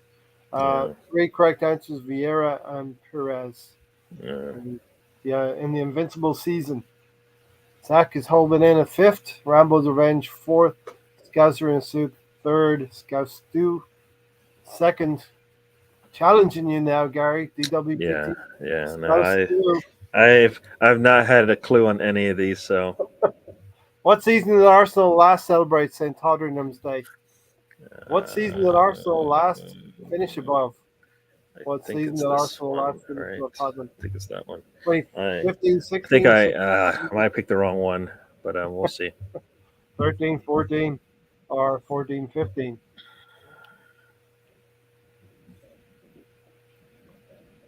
If you don't know what St. Tottenham's Day is, it's when Arsenal finish above Tottenham. All right, 4 correct answers, 2015, 16. It's been 7 years since we've been higher than them in the league, and that's the way they would have. That's the way they registered their superiority over us, Gary. Scouts do, 1st place. Scouser in the suit 2nd. Rambo's Revenge 3rd. Gary, you've dropped to 4th place. Thunder Party is in 5th.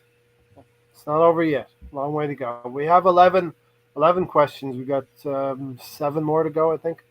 In 2018-19 season under Emery, what player missed the penalty versus Tottenham to steal 4th place? We would have sealed 4th place, but we missed the penalty. Ramsey, Aubameyang, Lacazette, or Pepe.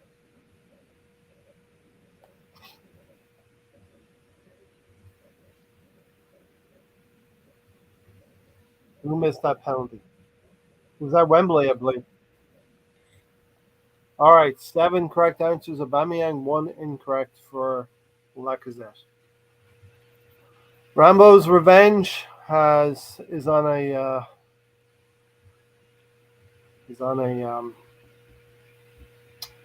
on a run here. Next one up.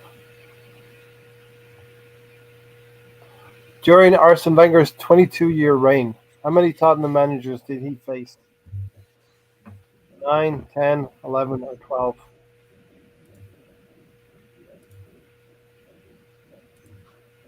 One Arsenal manager versus how many Tottenham managers in that time?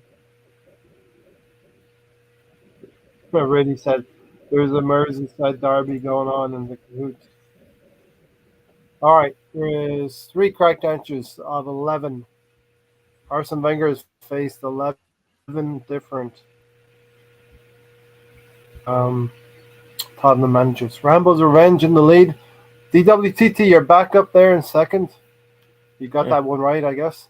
Scouser Stew third. Scouser in a suit fourth. Thunder Party in 5th place. So top 4 positions pretty tight, just like now. A memorable game in November 2004. 9 goals were scored. What was the final score? Arsenal played Tottenham. 9 goals were scored. What was the final score? 6-3, 5-4, 7-2, 8-1. In November 2004.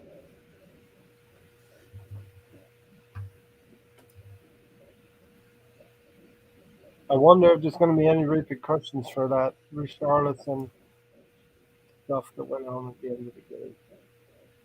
Well, based on the fact that we've gotten fined twice, right? There should be something for that lot. You'd expect something to come out of that. Not us, though, hopefully. 5 correct answers. 5-4. Arsenal won the game 5-4. It was a very, very entertaining game, or stressful game. Rambo's Revenge is in 1st place, closely followed by Gary in 2nd. Wow. Scouts do. So the kid going and kick Ramsdale. How in the world? Yeah, in the back. Yeah. That is ridiculous. 4 questions left. True or false? Former Arsenal manager Herbert Chapman played for Tottenham. True or false? Herbert Chapman played for Tottenham in the 1930s. Or before that, even. He was manager in the 1930s. It's actually 1909, I think. 3 correct answers. I did not know this until I researched it. Herbert Chapman actually played for Tottenham. It's true. 3 correct answers. A lot of you would have went 50-50 there. Scouser in a suit up in the 1st place. Rambo's Revenge 2nd. DWTT 3rd. Scouts 2 4th. And Thunder Road 5th. All right, 3 to go. What is Arsenal's record win over Tottenham in 1934-35? If you don't know the answers, you're learning something. That's how I see it. What is Arsenal's record win over Tottenham in the 34-35 season? 5-0, 6-0, 7-0, 8-0. And I don't know if Mr. Tom's playing.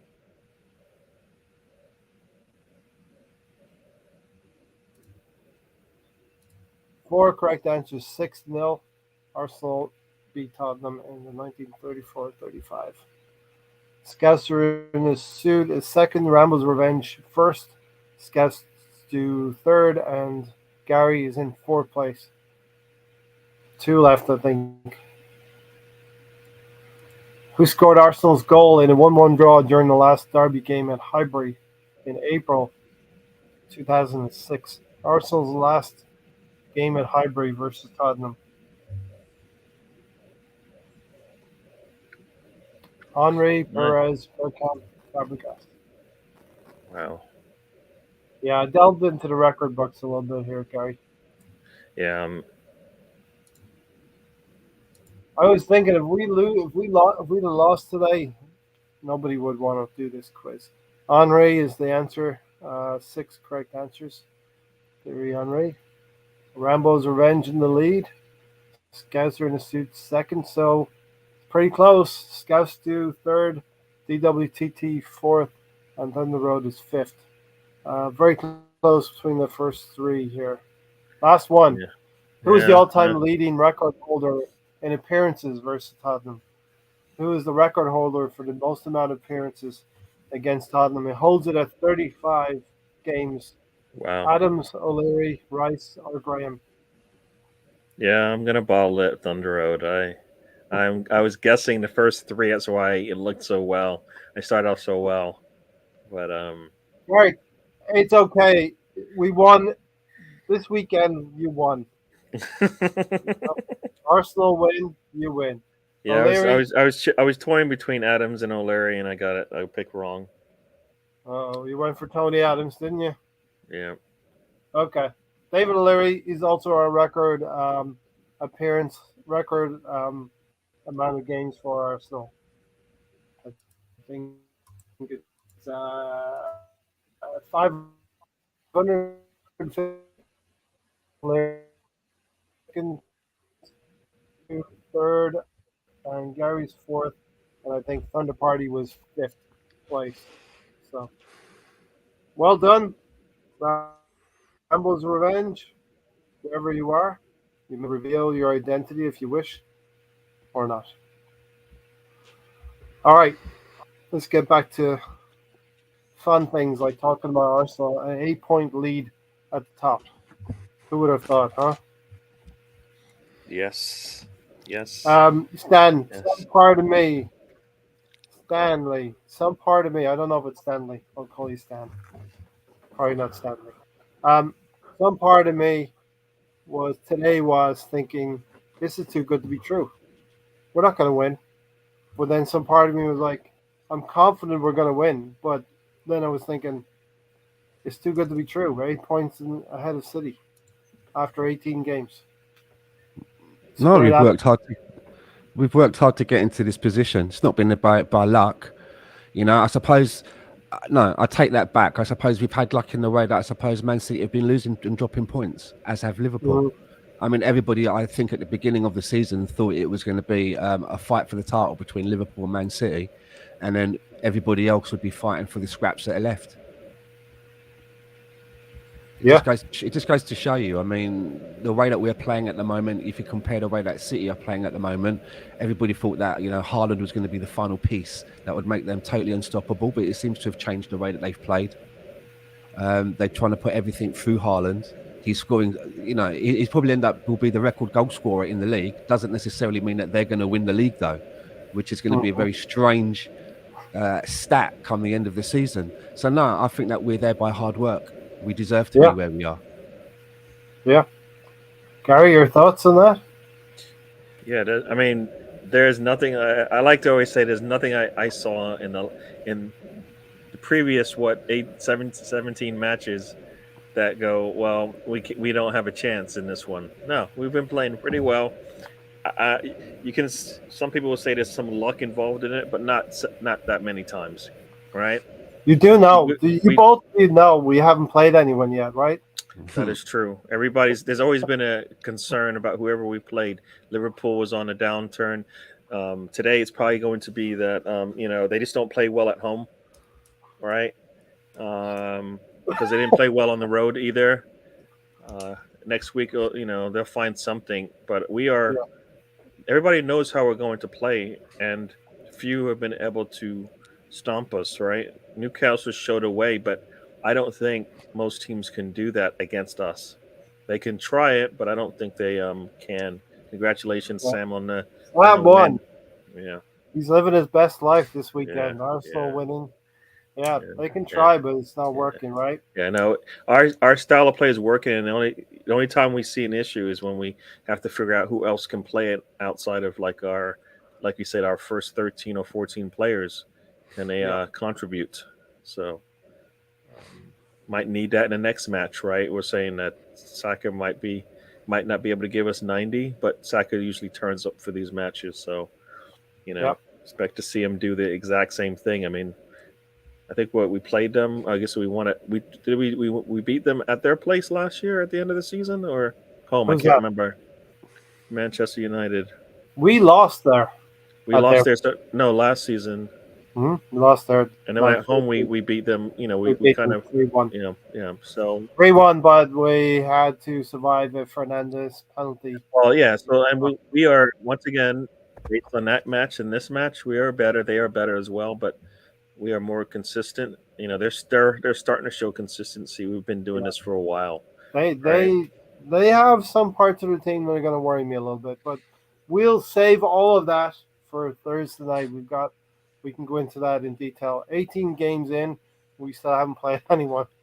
Any other final thoughts, Dan, before we get to Mudrick? Gamesmanship. I thought Gabriel got underneath Richarlison's skin. Richarlison didn't took exception to Ramsdale celebrating, and we'll see what comes out of it. But I thought Arsenal conducted themselves pretty well. Arteta getting there really quickly to pull the players away from the situation. I wouldn't surprise me if Mikel Arteta gets charged for running onto the pitch or something, you know, just because he was in there. But I think, I mean, the match is basically done. But I mean, I think the anything really left to say about that match was what happened at the end. And if you look at, I was watching Ramsdale when all that was unfolding, and he looked quite startled and kind of like pissed off, you know. You know, like the shine had been taken off of what should have been a good day for him. You know, I don't know what it was that caused Richarlison to go and push him in the head. I don't know if words were said, but I mean, you know, Richarlison's a little bitch, right? You don't really need to provoke Richarlison. He's the one that's going around doing all of the provoking. And as I said earlier, you know, the FA should take a look at this, because I do believe that the more that I think about it, Richarlison's actions on Ramsdale, there's a chain reaction there which causes the people in the crowd then to start getting all feisty, and one of them to lash out at our players. You know, its reaction causes the action. The action causes the reaction, I should say. So that needs to be looked at, and it'd be interesting to see if the FA are quick to jump on Tottenham for the lack of security. You know, their stewards not being able to get in there on time, and see if they get penalised. Exactly. As Sam said as well, Gabriel was awesome today, too, in my opinion. Some of his tackles and interventions were world class. Him and Saliba had Kane in their pocket. So let's talk about man of the match. Really, you don't want me to talk about what happened at the end of the match? Absolutely, yeah. No? Roll it in. You just Stan just did it, and he no. I mean, Stan said enough, so that's all we need to hear. Nah, as you said, I don't think Ramsdale said much to him. It looked like he was just trying to go get his gloves or his towel at the end of the match, and they just happened to be in the wrong part of the field, I guess, today. And that's how he ends up getting kicked by a fan, which I'm surprised they let the kid run back into the stands. He basically touched a player, and you can't really do that.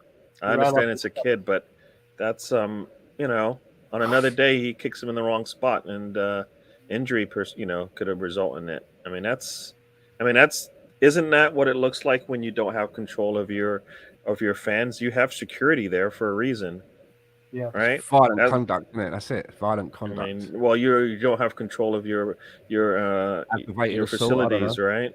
I mean, they're there to protect the players, and they did not do that at all. So.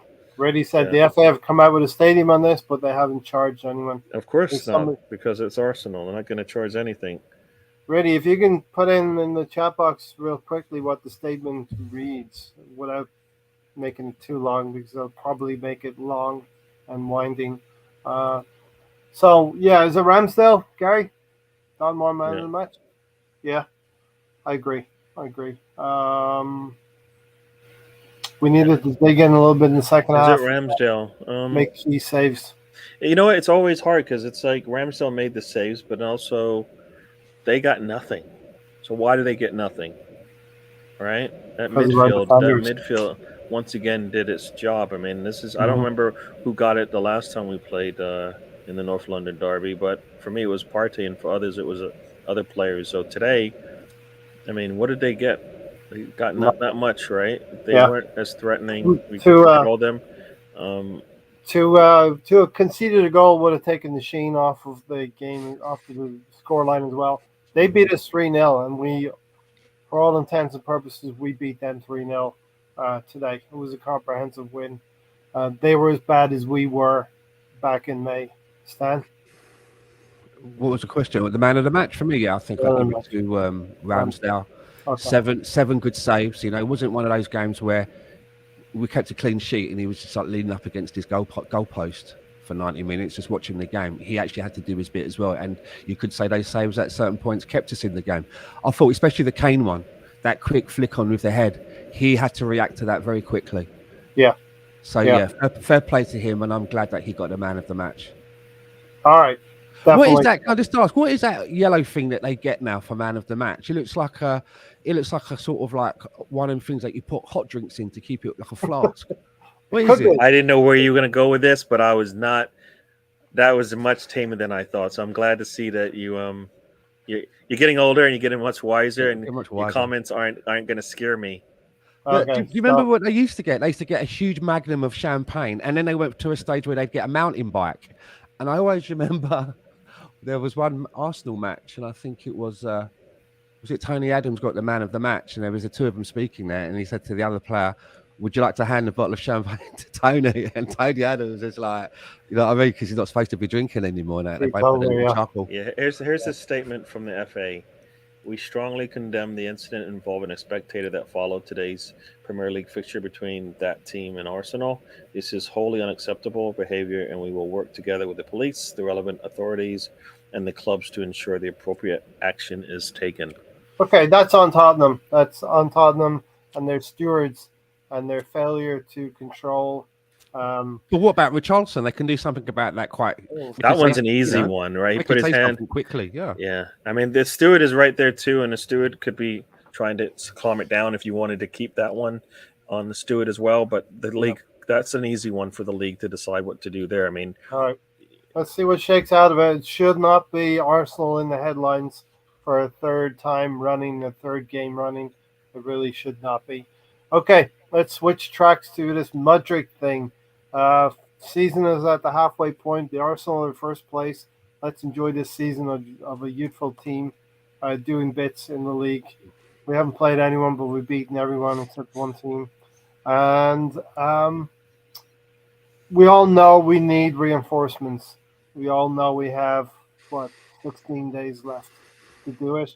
We spent a lot of time chasing a certain player. We all know the player. And Gary, you want to start off? So we've put a lot of time and effort into this player, and this is my take on it. We've done all of the work that we needed to do. The player wanted to come to us, but at the end of the day, I believe if a club wants to come in and spend an inordinate amount of money to take the player and give him more wages, first of all, as a human being who wants to provide for his family, you're always going to probably take the bigger pay packet, even if it's going to make you a little bit more unhappy at work. You do that, you make that sacrifice for your family. So I understand why he did it, but don't tell me you love Arsenal, because you would have got paid quite well at Arsenal as well. Gary? Yeah, no, it definitely the fact that he was chirping for us and all that stuff. And when it finally came down to it, that wasn't really the case. I mean, I don't know. What does Arsenal have to do? You're going to be on a team with a lot of youngsters just like you. You are top of the league right now.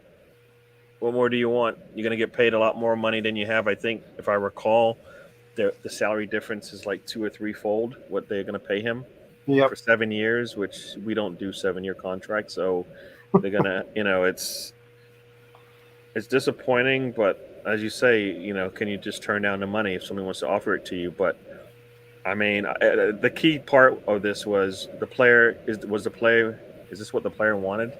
Because it sounded like the player wanted Arsenal, and then it shouldn't even. The fact that they actually decided that we can make this trip to Turkey or to Poland, to Poland or to. I know he went to Turkey training, didn't he? Chelsea went to Poland. And Ukraine, or I guess it was Poland, to actually do the work, right? But Mhm. the fact that he said yes meant, you know what? Either he realizes that Arsenal was never going to pay the money that Shakhtar wanted, right? Because if that's the case, then, or Chelsea said, no matter what Arsenal pays, we're always going to pay a little bit more, right? Because they can do that. So it's a lot of moving parts. But all he had to say was, "I'm going to Arsenal," right? Which it Yeah, seemed like player that could have happened the first agitated. time, huh? Gary, the player could have agitated. Rafinha was unwavering in his desire to go to Sure. Barcelona last summer. Yeah, if Mudryk wanted to come to Arsenal, it would have been all he had to do was say, "I'm going to Arsenal," Yeah, and Shakhtar would have had, well, we have to make it work with Arsenal, and that's it. It doesn't matter what Chelsea offers, and right? But he buckled, or his agent, you know, forced him to buckle, and he went where the money is, and yeah. Now we uh, can't compete with the numbers. This is a numbers game we don't have, right? So the next thing is, do you want to play for Arsenal or not? And he said no, which is yeah. disappointing. Because I mean, think about this. He just watched João Felix go to Chelsea, look like he played all right, get a red card, and then he turns around and goes, "Yeah, I want some of that." Yeah. Right? How?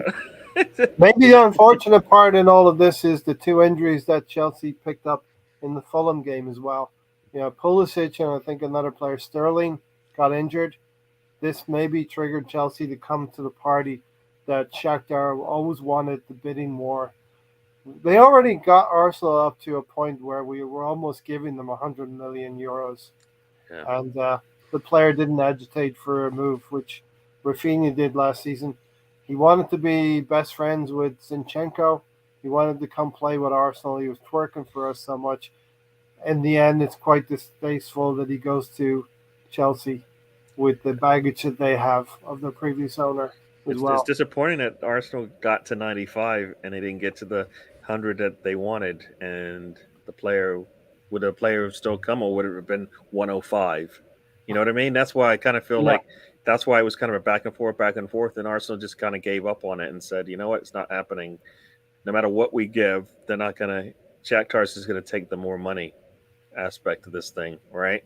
Because Arsenal was started out like what at 80, I think, and then somehow pretty ended up low. at 95, and still couldn't get the player.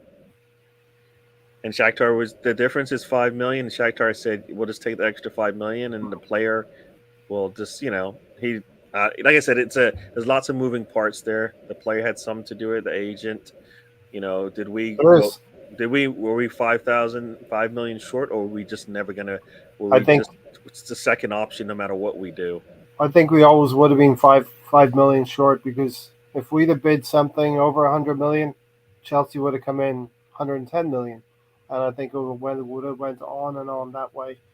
Todd Bowley is definitely Abramovich on steroids, from 20 years ago, in my opinion. So you got the player, you got the two clubs involved, and now you've got agents involved. But also, some, I think Fabrizio Romano has come in for a little bit of criticism as well. Now, do we feel, Gary, that Romano is like just transmitting the news as it is, or do you think he's got some part to play in this? Now, hold on. I Before you think answer that question, Gary, I'd just like to mm, warn you that Fabrizio Romano has said, which I caught on one of his live streams, that anybody making any kind of accusations about him getting backhanders or being involved or anything like that could we're not face saying could face legal action. So I just thought He's I'd. gonna he's gonna get absolutely nothing from me because I have nothing to give him.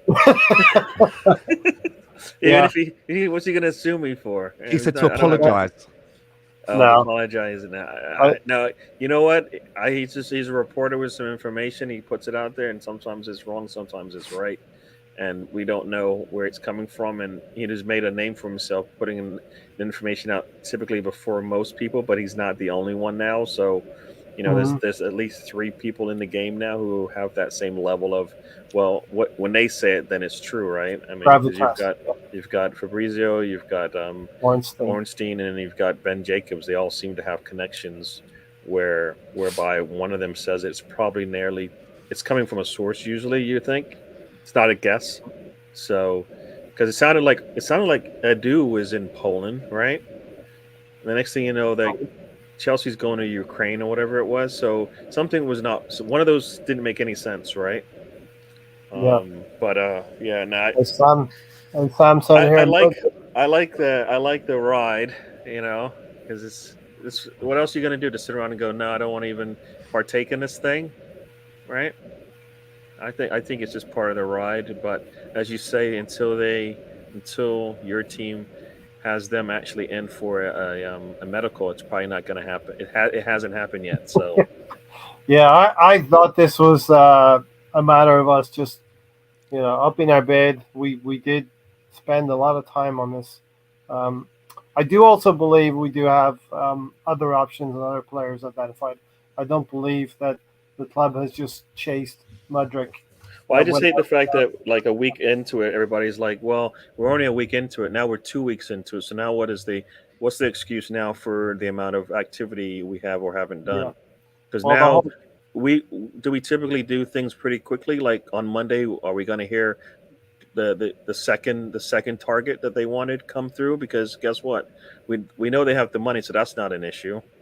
And yeah. whoever else they had isn't going to cost anywhere close to what we're looking at. So it should be an easy, right? Yeah. Yeah, something should be quick in the next 7 to 10 days. Mudrick is just another mercenary. He thought Arsenal were the team he was going to, but that changed very quickly when Chelsea decided to make the bid Shakhtar wanted. And Shakhtar were always in control once they had Chelsea and Arsenal vying for the player. We went deep. We've identified the player as somebody who could have helped us then. Um, so Chelsea seem to be peering. You're in school, right, and you're taking your tests, and this guy's writing something beside you. You want to just peer over a little bit. That's what Chelsea were doing to Arsenal. So, looking at this whole situation, a lot of anger yesterday on social media, and I get why. So much so that it almost overshadowed today's game. I was so busy dealing with people on Twitter and reading what was going on about it. I kept forgetting that it was a North London derby. But I found myself asking myself, the first question I found myself asking is, how would I feel as an Arsenal fan if, say, Chelsea had been tracking a player and been in conversations with this player since November, and they brought in 3 transfer bids, and then we just went in right at the last minute and just laid out more money to get that player? I wonder how I would feel about that. Depends on the player, I suppose, but I'm sure there would be a part of me that would be chuckling away that we managed to beat Chelsea and You'd spend be well for chuffed, right? somebody in the transfer market. Yeah. But I mean, we're talking about a player that initially was available in the summer and bids were made for him in the summer, which he turned down for about 30 million. Now, I'm having trouble understanding what he has done to warrant his value soaring up to 100 million since the summer. I mean, what's he do? What has he learned to do in between that time? Shit diamonds. I mean, I don't understand how your Yeah. value can go from 30 million to 100 million. And it seemed that Arsenal really wanted this player. But I mean, there's 2 ways that you could look at how this went down. Was it a case of Chelsea just went steaming in there? Mudrick looked at it and thought, "Oh, you're going to offer me how much a week? That's really healthy. Yeah, okay, I'll take it." And he Mm-hmm. snubbed us and went to Chelsea. Or was it a Yep. case of Shakhtar Donetsk always digging their heels in, and they made it clear that they were always going to ask for 100 million? And was it a case of that they made it clear to the football player Mudrick that they were going to accept the money from the team that paid them what they were asking for? Yeah. So even though it seems that 5 million in the big scheme of things isn't a big difference, Shakhtar Donetsk didn't care about the player. They were caring more about what they were going to receive, because you got the other element into this, which I'm not going to go too much into, and that's the element of, when war broke out, they had a lot of foreign players from other places in Europe playing for Shakhtar Donetsk that were allowed to leave. So their team has been weakened. They probably feel that they've lost out on revenue. But at the end of the day, we should still only be paying what the player is worth. Mm-hmm. If that makes any sense. We Yeah. can't be compensating them for something that happened which is out of our control. The player is worth what the club, what the teams are willing to pay for the player at the end of the day, and we feel it's inflated. I did a poll. Saying, "Are you satisfied Arteta had a level? Edu and Arteta had a level that they were not willing to go past." 81% said they were satisfied that we didn't go over 100 million. 19% of the 62 votes wanted us to spend over 100 million. And I know we were all getting nervous at the point of 80, 90, 95 million, that it was going to be too much for this talent. But as I was saying, I mean, if it's a case that Shakhtar have told him, look, you know, it's either Chelsea or you're not going anywhere, and a guy wants to move to the Premier League, there could be an element of this that Shakhtar may have, you know, restricted where Modric was going to go. And maybe Modric felt, well, if Chelsea are just going to keep outbidding Arsenal, I'm never going to be able to go there. Mm-hmm. It's never going to happen for me. You know, I'm just putting it out there as one option of how this could have gone down. Or as I said, it could just be a case of they went over there, wrote a huge check, waved it under Modric's nose, and he said, "Yeah, I'll definitely sign for you." We just don't know. But yeah, there's two parts, I think, Stan. Chelsea obviously told Shakhtar, we're going to beat any bid that Arsenal put in for the player, and they probably told the player, we're going to give you 3-4 times the amount of wages that Arsenal can pay you over a longer period of time as well. Well, if you look at the amount of money that I'm hearing that he may be offered per week for the age that he is, you know, he's going to be getting more than ESR, Martinelli, and Saka combined of what their current wages are. So you've got to be mindful of what you're going to pay a young guy coming into the dressing room and how that's going to unsettle them. But the bigger picture for me is Chelsea as a whole, and this character Todd Bowley. This is the way that they're going to start conducting their business. This is the way that they believe that is how this is their scouting strategy. I mean, why would you be happy if Arsenal was going in and forcing a move for a player that has quite clearly come out and said that he doesn't want to play for you?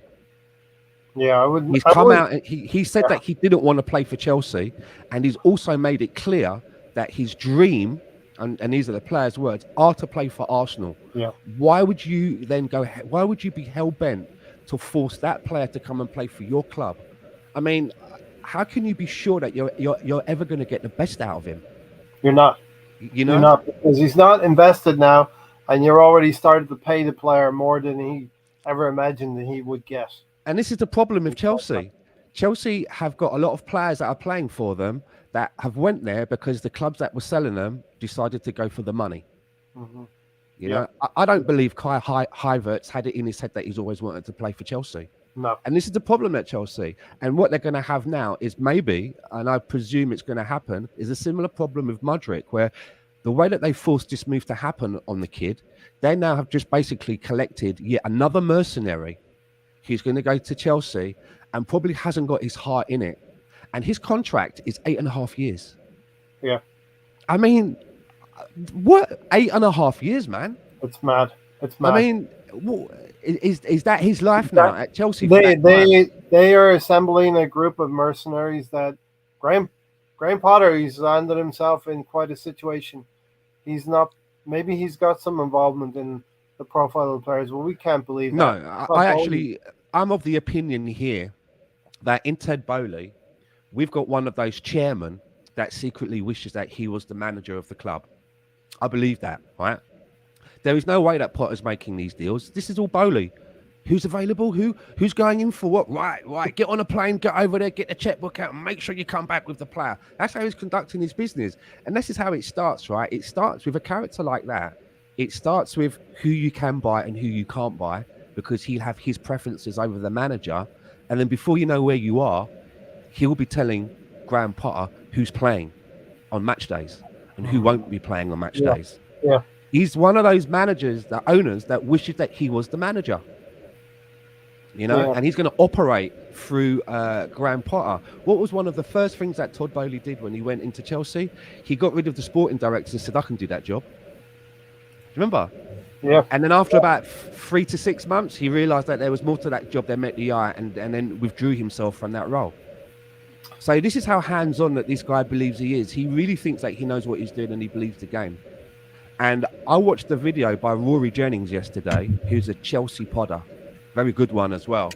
And his whole take, he's disgusted with Chelsea's strategy. He goes, "Where's our strategy?" He goes, "We shouldn't be forcing players who dream to play for our rivals to come and play for us. I want Mhm. players to come and play for us that want to come and play for us. That is saying, I dream of playing for Chelsea." Yeah. This is a very lazy way of a transfer strategy that Chelsea are conducting. Yeah. Just sitting back, waiting to see what's going on, and then just jumping on a plane and waving bags of money under the selling club. It's ridiculous. The strategy, It's breaking football, man. yeah, the strategy is not a coherent one, Gary. Well, you know what? Eventually, those players, the players will. I mean, how many times is it going to take before a player decides? You know, it's not always about the money I'm going to get, right? Do I need the 207 years if I'm going to be if I'm going to be, not want to play football anymore? Because who's going to want to play football at Chelsea, right? The way it's going right now, right? At some point, as somebody said, all these pieces don't fit, right? They've got puzzles for different types of.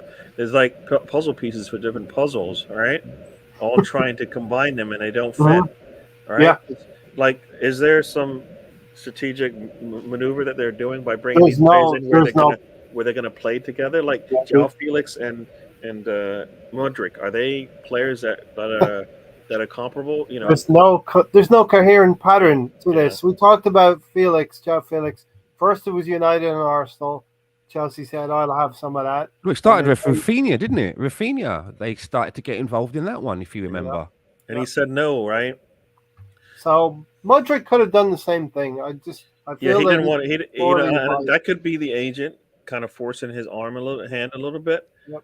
You know, Or but Shakhtar. also like you said, but the agent's got to work for you if you're doing it right. I mean, I want to go to Arsenal, make Arsenal work for me, Yeah. or else we'll worry about it in the summer, so I don't have to think about this anymore. As Mr. Tom said, the real winner in the transfer was Mudrik's agent, as he just guaranteed himself an income until the summer But of 2031. I stand by it. Like, there is no way that he's worth the money. There is no way that he's worth that fee. No. And you have to look long term. Let's say he did sign for Arsenal for a 5-year contract. So where would we be in 3.5 years' time? Maybe he is setting the world alight, and he's got teams like Real Madrid looking at him. Are we going to have to sit there while he's constantly doing the same thing to Real Madrid that he did to us about how much he wants to play there? And the thing as well is, you get him at 100 million. What's your sell-on value going to be? Yeah, but the problem is with that thought is, do you want players that want to play for you or not? Exactly. So you kind of it's a catch-22. Either they want to play for you, and if they don't, then you don't want to deal with them. But when they say they want to, and they show that they want to, that can't be negative as well, And, right? One side of this puzzle's got to be on our side. It can't just be, well, if he shows that he wants us, that's a bad move. But if he shows that he doesn't want us, that's a bad move. Do you know what Chelsea have done? They've looked at Arsenal and said they're top of the league, but they didn't look at Arsenal and say they got to the top of the league because they bought players who wanted to play for Arsenal. They bought players who wanted to make a name for themselves at Arsenal. They bought players who love the club and have come to love the club because they played with Arsenal. They've bought young players who are ambitious and want to make Arsenal back to the top again. You know, Chelsea have just looked at Arsenal and said that's their strategy, but you can't really apply Mudryk to Chelsea when maybe the fit at Arsenal would have been much better, and he's more similar to the profile of Martinelli. Yeah, but he's going into a squad. Who's he going to be leaning on right now to help him get transition into the Premier League? Right, he doesn't have that right now. All these young players, they don't have that. They don't. I mean, who's the leader? The leadership there, and is that coming from the manager and all this? I mean, they're not set up to bring in new players. Yeah, this has all of the ingredients of his career at Chelsea, maybe going the same way as Jadon Sancho's at Man United. Yeah. And what I would like to see happen, just as a bit of spite, is that we go back to Barcelona and we were able to secure Rafinha.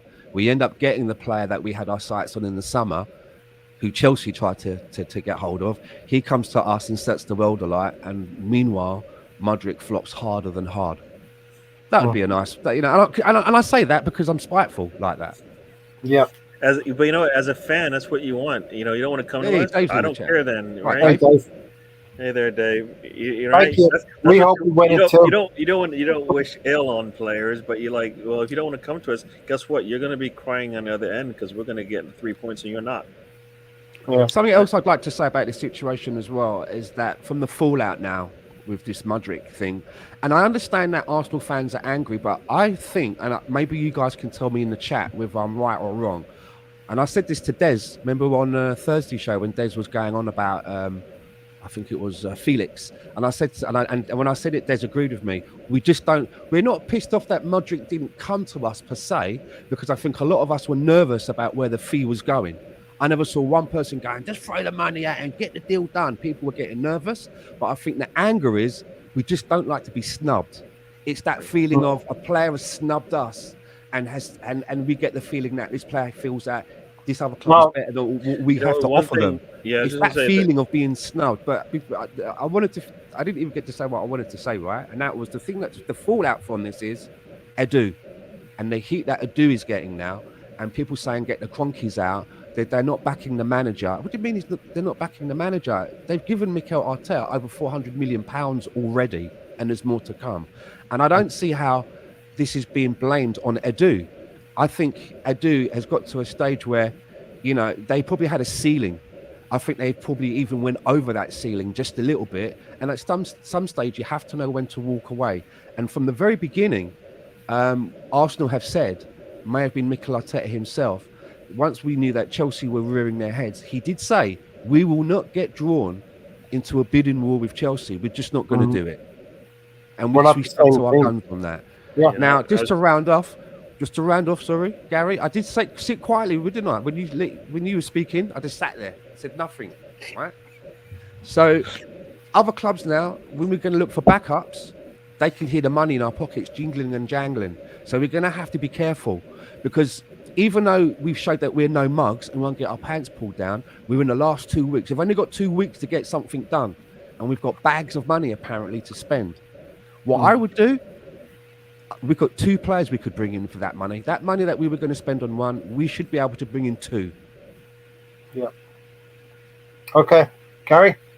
No, I was just going to say also, because you put the comment up there about Zinchenko blanking him, and my understanding is that Zinchenko has unfollowed him on Instagram. Yeah. Love already. that. Love that Zinchenko. So yeah, I mean, what do you want out of football? Don't you want to win trophies? You see, I thought that they would still be hanging out in London. I thought that he'd still be hanging out with Modric down Chelsea area. Because probably not a lot of distance. What do you want out of football? Well, you want to win things, but I think first and foremost, you probably want to get paid pretty well, and he's chosen the route of getting paid pretty well. Sometimes you get too much too quickly. Things Is can he happen gonna win a trophy? too fast, too soon, and this could happen to him. This could totally ruin his career. Eight and a half year contract and all that money. If he feels the pressure and Chelsea don't start going up the table, he start thinking it's all his fault. You can just ruin a player. Yeah. Sam said Mudryk can enjoy playing for the Failure Factory. That's my new nickname for Chelsea, the Failure Factory. Lukaku, Werner, Ziyech, Thiago Silva, Havertz, Cucurella, all duds. Only seen Mudryk once play for Ukraine against Ireland. Came on a second half sub. Never knew he was there. So this profile of players come on pretty quickly in the last 6 months. Dave, let's see you, Dave. Hope you guys win it. We hope we win it too, Dave. But cheers, Dave. Halfway there, we got a lot of work to go still. Yeah, and we haven't played anyone yet. Yeah, sorry. I heard some of the commentary in the Chelsea match, and it seemed like when he got to play the young players, at least that the young players seem to be adhering to whatever the manager's asking, which is similar to Arteta, right? If the old guard don't want to listen to the manager or can't play the style that he wants, then he'll just go younger, and maybe that's what they're going to have to do eventually, because they don't, you go from a Champions League to like now where you stand, that's a serious dip. And they brought in Lukaku. Everybody thought this was going to work because it's why wouldn't it work? It's the same thing as Haaland. Haaland comes in. This is going to be better for them. The only concern I had was, will he be able to last the full season? Well, it looks like he'll last the season, but it looks like the team won't be better with him, right? You bring in a Haaland, he scores more goals than most teams in the league, and you're struggling to keep up with Arsenal, right? Young guns out there. So What uh, what has been done has been to the detriment of the team, I suppose. And if you bring in a Holland, you have to make sure that they're going to play complementary football to the other 9, 10 members It's of the field as a well. bit On like the a bit like Arsenal when Robin van Persie took over as the main striker and was scoring lots and lots and lots of fantastic goals for us, but didn't have enough to get over the line. yeah, Sometimes it happens like that, doesn't it? yeah, exactly. Thunder Road said we're even with City now in goal difference at 28. there you go. Um, good, plus Nice. 28. I think the way Arsenal do business is coming into question now. It has been happening from the last 20 years of Highbury onwards. Remember the Hillwoods. I think, but we're living in an environment where we have a Chelsea in London, and we've never really been able to compete financially with Chelsea. They don't need to now because they're showing that whatever they're doing is Yeah, working, and that's yeah, that's where the whole Mudryk thing should have been. It shouldn't have lasted as long because they were never going to hit the numbers that Shakhtar wanted. we No just matter didn't like know it. the fact that it got to 95 is probably a little disappointing in the if you're going to evaluate the transfer business. Mm. It should have never got that high because that's not where they valued him, Of that right? 95, how much was up front? Was it 70? Do you know? Yeah, I think it's less than It's what 70 plus Chelsea wanted to 25. give for sure. Yeah. So it's got to be like 70. Yeah.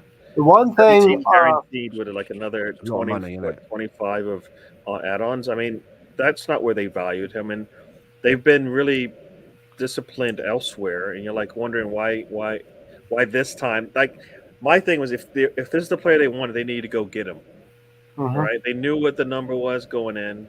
If that's the player that they were going to put on, this is their flagship player of the window. Go get him then and get it done with to move on. Right? No, because right now, if he would have come in and been sitting in the stands or whatever, and we win the same way, we'd be laughing, right? We wouldn't even care about the 100 mil. yeah. Right? No, no. I mean, if the club is okay with spending that amount of money, I'm okay with it. You Although a little can't bit come up that nervous. short. Thomas Lamar. For me, you know what? It would have been better if Arsenal would have said we're not going to continue, right? As opposed to we lost it, right? Because at Yeah, some point they didn't want to spend the money. So what's the point of continuing this negotiation, right? Just end it. yeah. And because everybody's I, like, no, you don't I, want to end it. You don't want to close the door. Well, you got a number in your head, and that yeah, number already has been surpassed. So and that's why are you still hanging on to it? Look, here's my number. If he falls out with whatever, we'll consider it. And even then, think about it. Think if Chelsea it doesn't work and he says I don't want to play there. No, Arsenal could have come back and say, well, it was 85, but now it's 75. yeah, The player wants out, and you pissed him off already. yeah. So The maybe so the assembled said here we won't do it. That's the difference. Not that we can't, but then you do this for Mudrick, then the next player you need, the next club says 100 million on the table for a similar player. They Shakhtar were looking at Grealish. They were looking at And Anthony. right and Anthony and saying the two Manchester City players, two Manchester City clubs have a hand to play in this as well. Newcastle have a hand to play in this. Chelsea have a hand to play in this. They are inflating the market as well. Um, okay, this leads us to Plan B. I did a poll. Can I just say as well, though, with this Mudryk thing, I actually think that us not getting him, I think that Mikel Arteta has had a couple of very lucky accidents in his career. Things that have happened that haven't been by his own doing, but it's happened and he's been better off for it. One of those was Gabriel when we first came to the club and he wasn't supposed to get played. And then right at the last minute, we had an injury. He had to field him and he scored a goal and he's never looked back.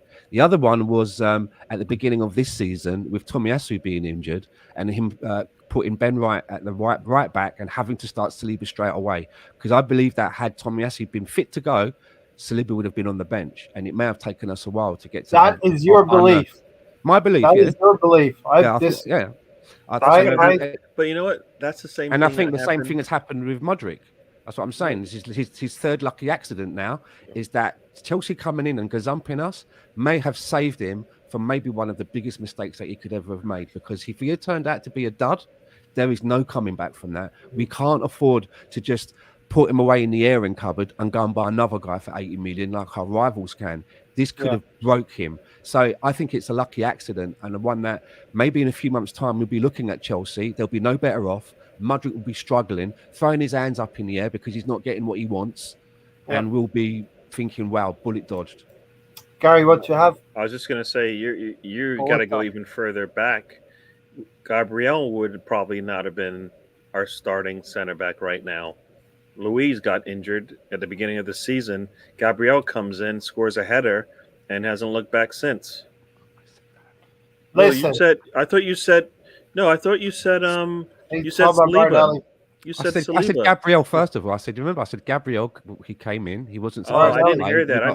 I missed you saying that. Then my bad. Look, my bad. I disagree. Arteta said Saliba was always the plan. Ben White was always the right back this season. Okay, but I don't remember that discussion, but that's what Arteta said. The other thing Arteta said is, in the end of the day, the players decide where they go, and Mudryk has decided where he wanted to go. You know. You don't think at all then Shakhtar Donetsk could have had any hand in forcing the move because they were like holding out for every penny of what they wanted. Yeah, Shakhtar wanted the money and the player wanted the wages when presented to them. The agent wanted the monies. Yeah. So now he's got two people going against him. Yep. What do you do, right? You're 21 or 22 what would years you do, old. Stan? Right? You take the money, right? Oh, I'm also not asking you, right? I'm thinking about it. You're 21 or 22 years old, right? You've got a chance to come to the Premier League, and there was something about 37 grand Arsenal was offering. I don't know if that's true. Let's say 40 grand. Let's just say 40 grand, right? Was maybe what you could have been offered.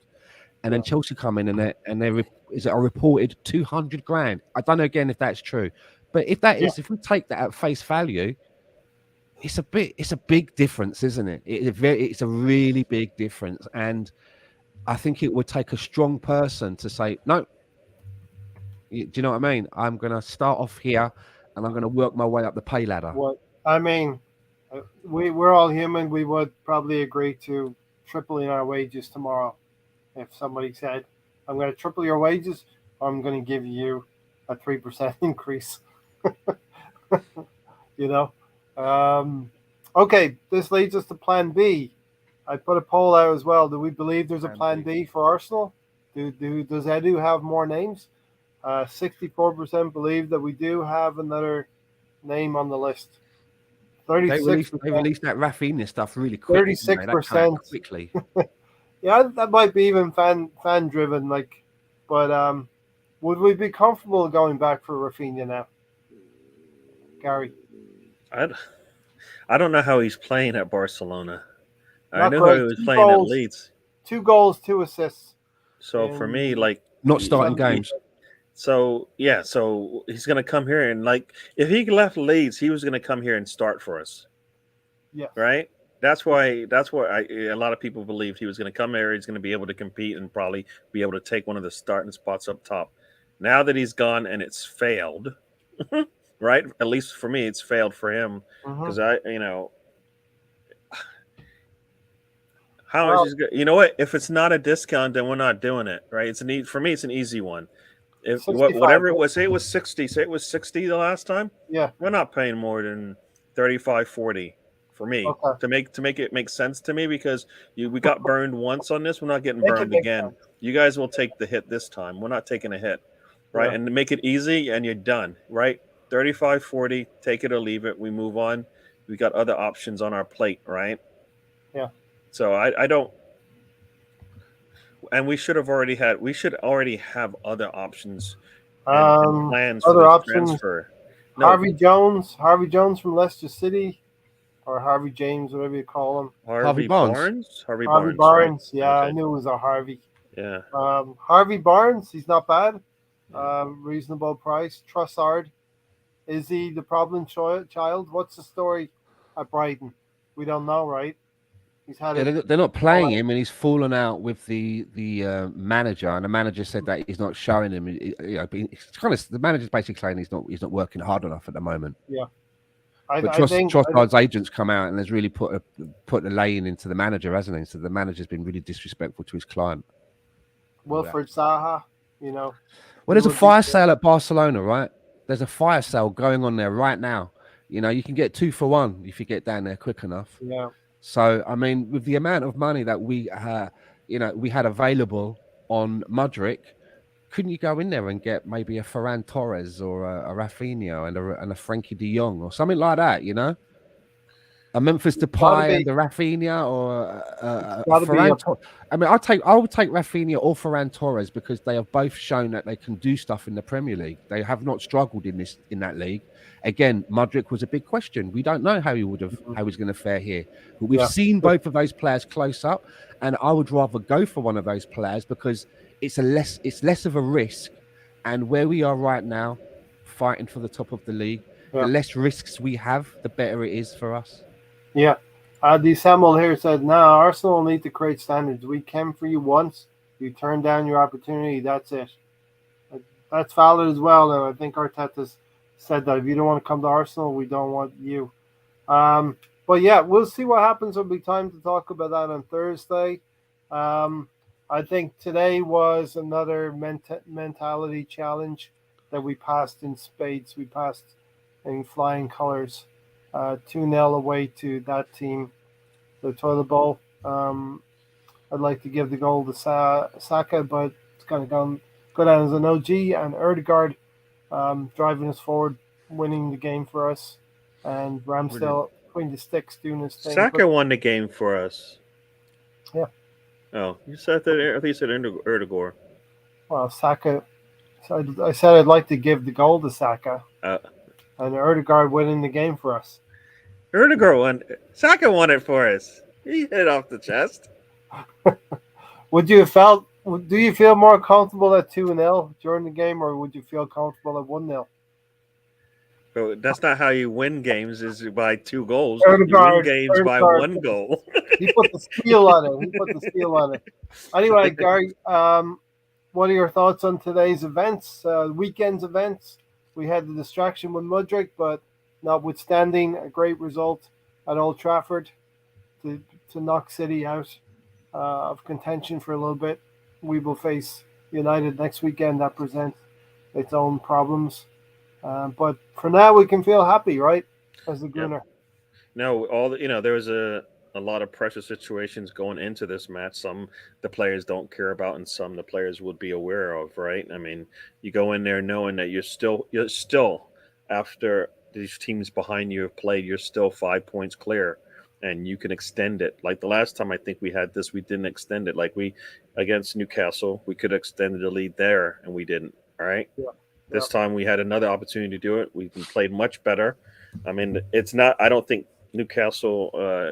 That team is anywhere close to Newcastle right now in terms of how they're playing, but we haven't lost in a while, and we keep answering. On our bad days, we're getting draws, all right, and that doesn't happen too often these days. So, no, I think we did really well with all this stuff. Mudrick, I guess we won't be saying his name much anymore, right? But that player, right? That player didn't want to come to Arsenal, and all right, cool. We'll just keep doing what we're doing, and hopefully we have some more answers, right? As far as who we're going to bring in, and it won't really matter. We're just going to keep getting better. But we did. The team came out and played really well. We got lucky, I guess you can say, with that cross goes in, but you put the ball in front of the goalkeeper, he has to make a decision, and we won that one. So, and then Erdegaard, as you said, sealed the 3 points for us, because more than likely they were going to get 1 goal, but then they probably weren't going to get 2 the way the game was going. We all budgeted for that 1 goal, the Harry Kane penalty. That didn't happen. Stephen, hey guys, I missed the game as I'm in hospital the last 2 weeks with a bloody nasty chest infection, and I've spent a lot of time sleeping. It sounds like we've been doing well on the pitch. We have been doing well on the pitch. We need you to get well soon as well. Yes, sir. All right, Stan, you get the last word. You're like the Tony stand-in. Not really, but he called it. He called you. I'm gonna call you Tony now. Tony 2. Tony number 2. That's what your new name is. When it comes to that, Bruno Fernandes goal, I don't care how it happened. I'm just happy that Man United beat them.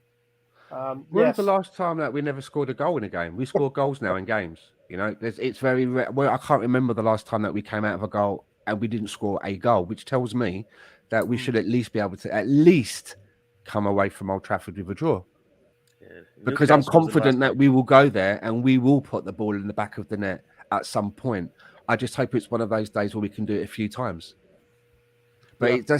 it does seems right now that Man United have seeming to be finding a little bit of run of form. Their form has got better since it was at the Yes. beginning of the season. Yes. Rashford seems to have found a rich vein of form, but I'm still not bothered. You know, the way that we're playing at the moment, I'm going into games fairly confident at the minute. Yep. Yep. You know, Yeah. and Definitely. I'm gonna enjoy the rest of this week. And you guys out there, when you go into work, if you go to the factory or the office or wherever it is that you do your work, make sure you let everybody know that London is red. And bring your kid with you. Yeah, definitely. Man United play Crystal Palace in the middle of the week. That'll be an important fixture. Patrick Vieira, I thought you could help us today with Chelsea, but we need you against Man United to beat them or draw or take some points against United. And then we face them next Sunday. All right, we're out of here. Thanks for watching, everybody. Alonso, I almost forgot to say thanks to Alonso because he was here for a short cameo. Gary, thanks for joining. Yep. Thank you as for well. having me. Love Good having you talking guys to on. you, Ray and Stan. Stan, thanks for joining also. Alonso. Cheers, mate. Nice to come in here after a North London derby win. Yeah, we've had the bad times now. The good times are rolling. Exactly. 8 points. Let's mind the gap and extend the gap if we can. Starting again next time we play Man United. Take care, everyone. We're out of here. Have a great weekend. 8 points.